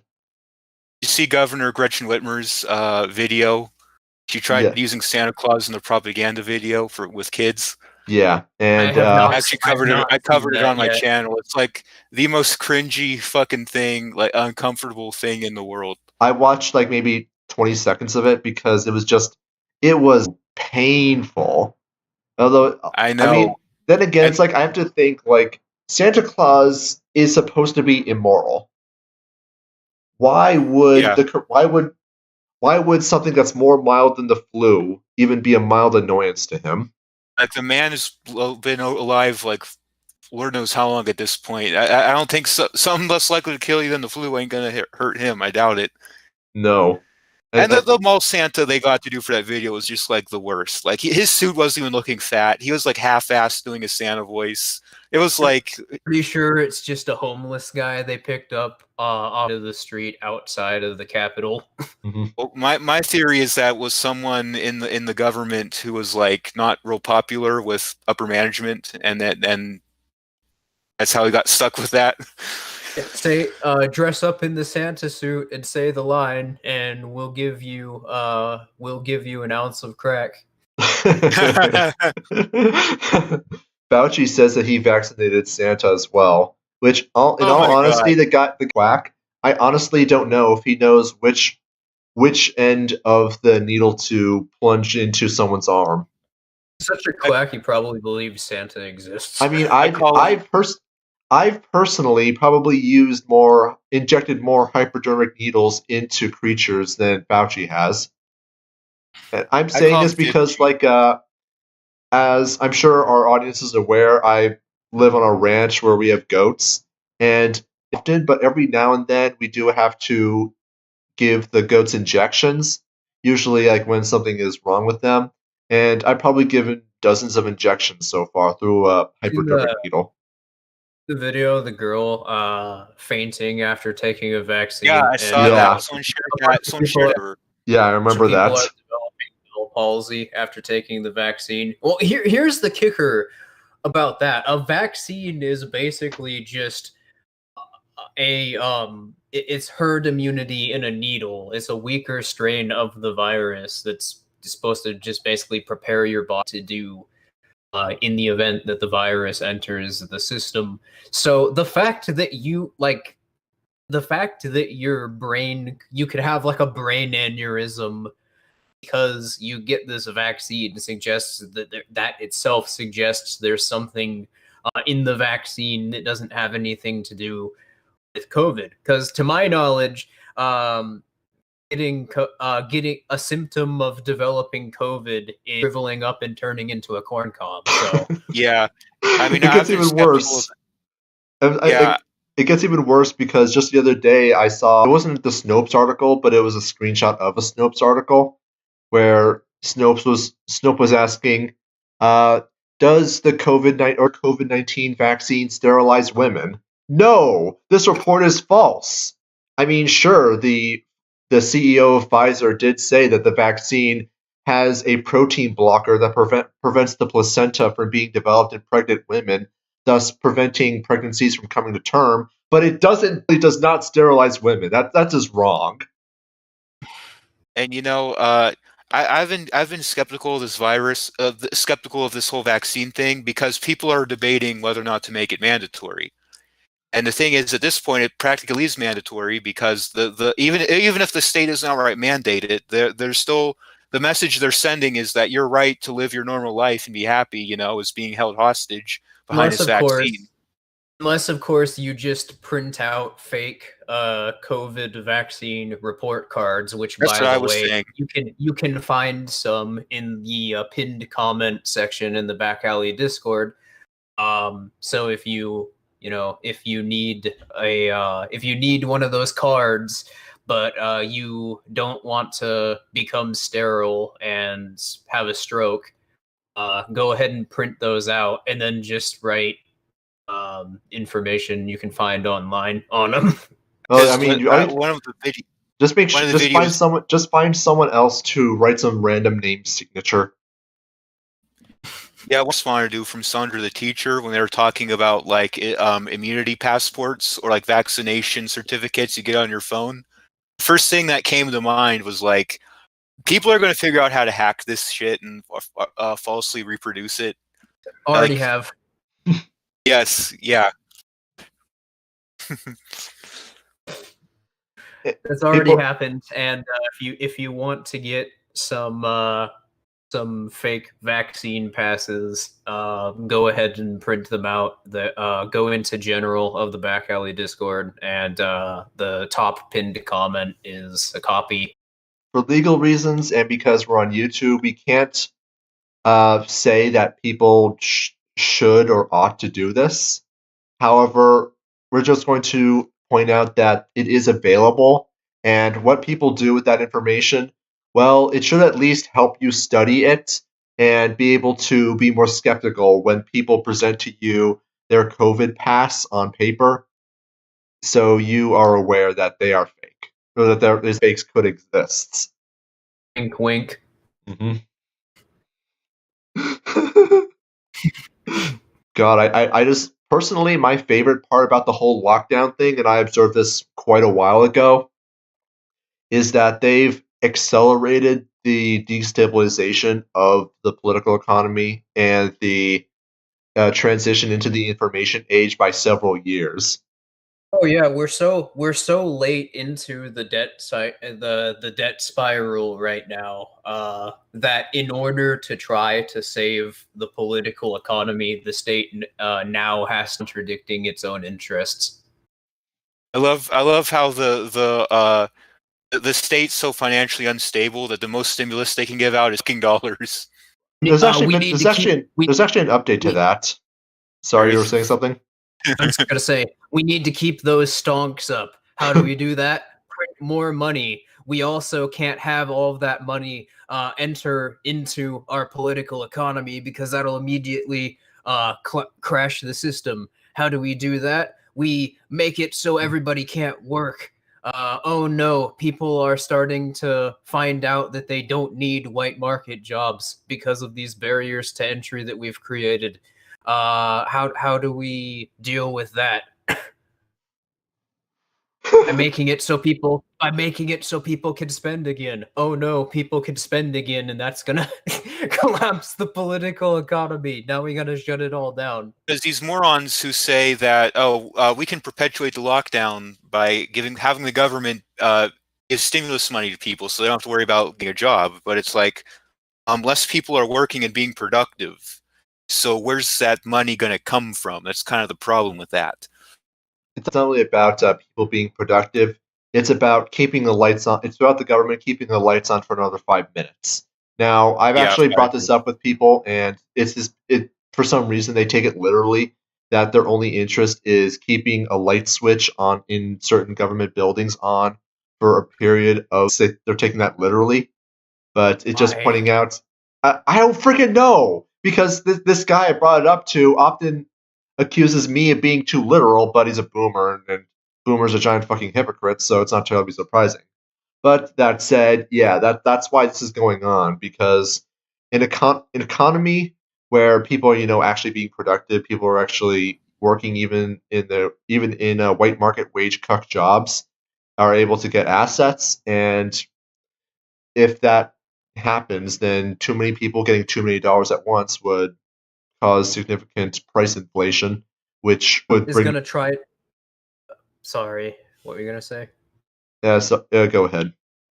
A boomer is going to try to accuse me of being too literal. Okay, well, talk. Okay, let me rephrase that. A boomer is going to try to say my views are autistic. All right, explain to me what you think of in economic theory, Mr. Boomer.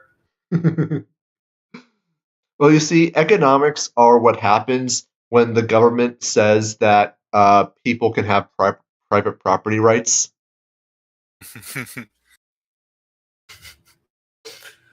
I mean, what else like could you an said, economy I'm be? sorry.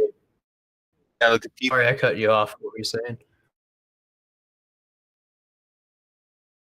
just point out that like the people who say that property rights come from the government. Without the government, there'd be no property rights. Yeah, the people who tax and regulate and dictate and take our property and dictate how we use it. Yeah, they give us our property rights. Well, also that's circular reasoning. What justifies property? The government. Yeah. What justifies the government? Property. Yeah, I know. It's magnificent. So, anyways, let's see what we got in the comments. We don't. So, Cultural asks, "Are you sure $100 million to Israel will help with COVID?" Well, yeah. Yes, some of those things on that stimulus bill were insane. Like, I'm 100% convinced that the CIA is being run by diversity hires at this point. Yeah. Probably. Okay, for example, $700 million was being given to, quote, Sudan. And as I pointed out when somebody posted that, there is no government of Sudan, and there hasn't been since 2012. It's North Sudan and South Sudan.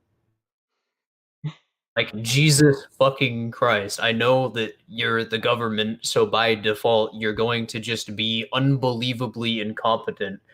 But could you 5 seconds? Could you not spend 5 seconds in Googling up the subjects you're using in your cover to make sure that it's a plausible cover story? Yeah, Oh, make by sure the that way, the money you're sending, make sure the country you're sending the money to actually exists. it could be a situation where the government does not recognize, I don't know, South Sudan as legitimate. Probably just calls North Sudan just Sudan, but I could be wrong there. But this is a thing I should bring up in regards to the COVID relief bill.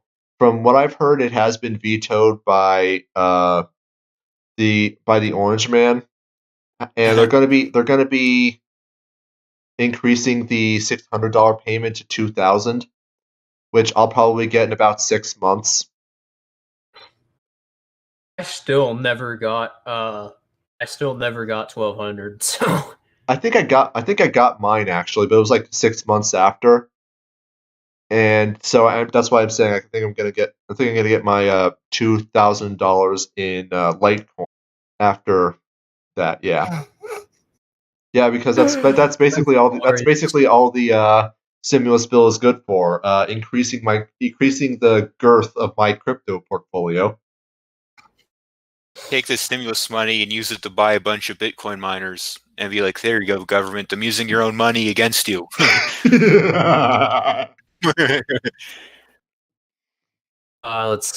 that's great. Let's look at the chat, see what people are saying in the chat. Unfortunately, people aren't really saying all that much. Might be a good time to wrap this up now. Yeah, that sounds good. So, for some closing thoughts, it's nothing wrong necessarily. Philosophosum. I was hoping maybe that I was gonna hear some things I hadn't taken into consideration previously. That's my point. That's the reason I like to have debates. I didn't though. But the exchange was fun, and I'm hoping, as Philosophosum said, he learned some things. So I'm hoping it was a productive exchange overall. Yeah, I think it was productive. Like I learned a lot. I came into this not quite with. I left this conversation with a bit more of a clear understanding of things than I came into it with. So I guess on that note, it's been productive. I'm hoping that's the general feeling that our viewers are taking away as well, because I've talked a lot about virtue ethics. However, I've only really mentioned it in a couple of videos, and the depth I go into is varied. So yeah, and I mentioned Kant and the categorical imperative and how it relates to non-aggression principle in my videos. I never went in depth with it. So yeah. And you guys were an absolute pleasure to talk to. It's been I like having debates with smart people. Like, nothing pisses me off more than when I'm having a debate with someone who's just being like an arrogant jackass, some moron who doesn't know like what they're talking about, but they'll just arrogantly, sit there and continue to insist that they're right. You guys are smart and interesting to talk to. So I definitely enjoyed this, and I think as the three of us get along pretty well, I think we could probably do this again sometime. Yeah, for sure. Definitely. Also, just a quick update. I checked the 1776 project to see if there's any updates on that. They have a website called 1776project.org. There's a banner on the top that says "Site under construction, changes daily. Keep checking back." Oh my god! And I'm looking at it right now, and there's a little part that says "Home, contact us," and "Contact us." But just what I was going to say is that I would love nothing more than to see the deontological framework as being legitimate, because believe me, that would make my life much easier.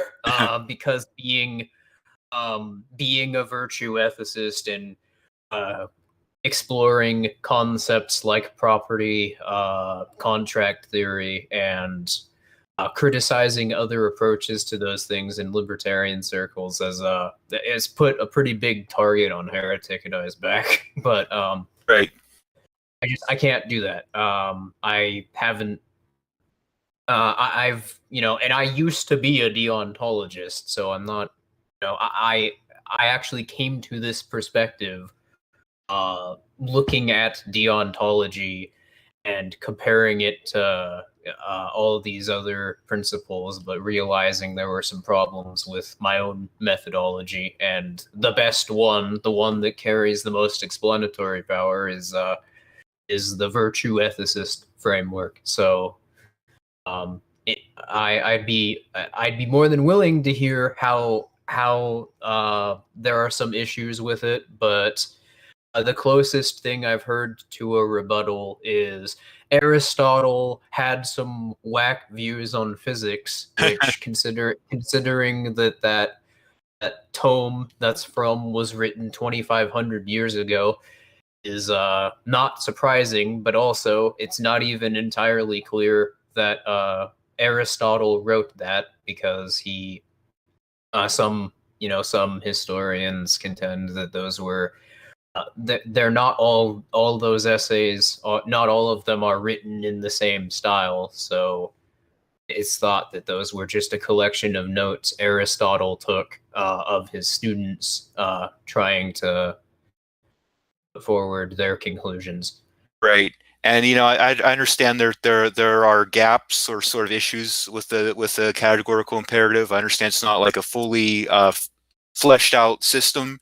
That's why I always thought of it as like a precursor to the non-aggression principle. Like it's basic foundational concepts that are built off of, and the gaps are kind of filled in. Is sort of the way I would always think about it. But yeah, it's interesting hearing from you guys, just seeing a different perspective on things. Of course, there are additional defenses I have of deontology and a few other, I guess, criticisms that can make of virtue ethics. But at this point, the conversation's like almost 3 hours long, so I think we'll just have to wrap this up and I guess continue another time. All right, sounds good. Sure. Yeah. All right. Well, thanks for your time, fellas, and would you guys mind if I mirrored this on my channel? Would you guys be cool with that? Oh yeah, sure. Ahead. I have no problem. If you're sounds cool. All right, you can find where it's posted on the Backalley Enjoy the rest of your night. Enjoy your holiday season. Merry Christmas, Hanukkah, Kwanzaa, Pasta Day, whatever. Take care. Yeah, Merry Christmas. 15 minutes until Christmas Eve. Yes, it is 15 minutes until Christmas Eve. Wait, that means it's already Christmas Eve for you.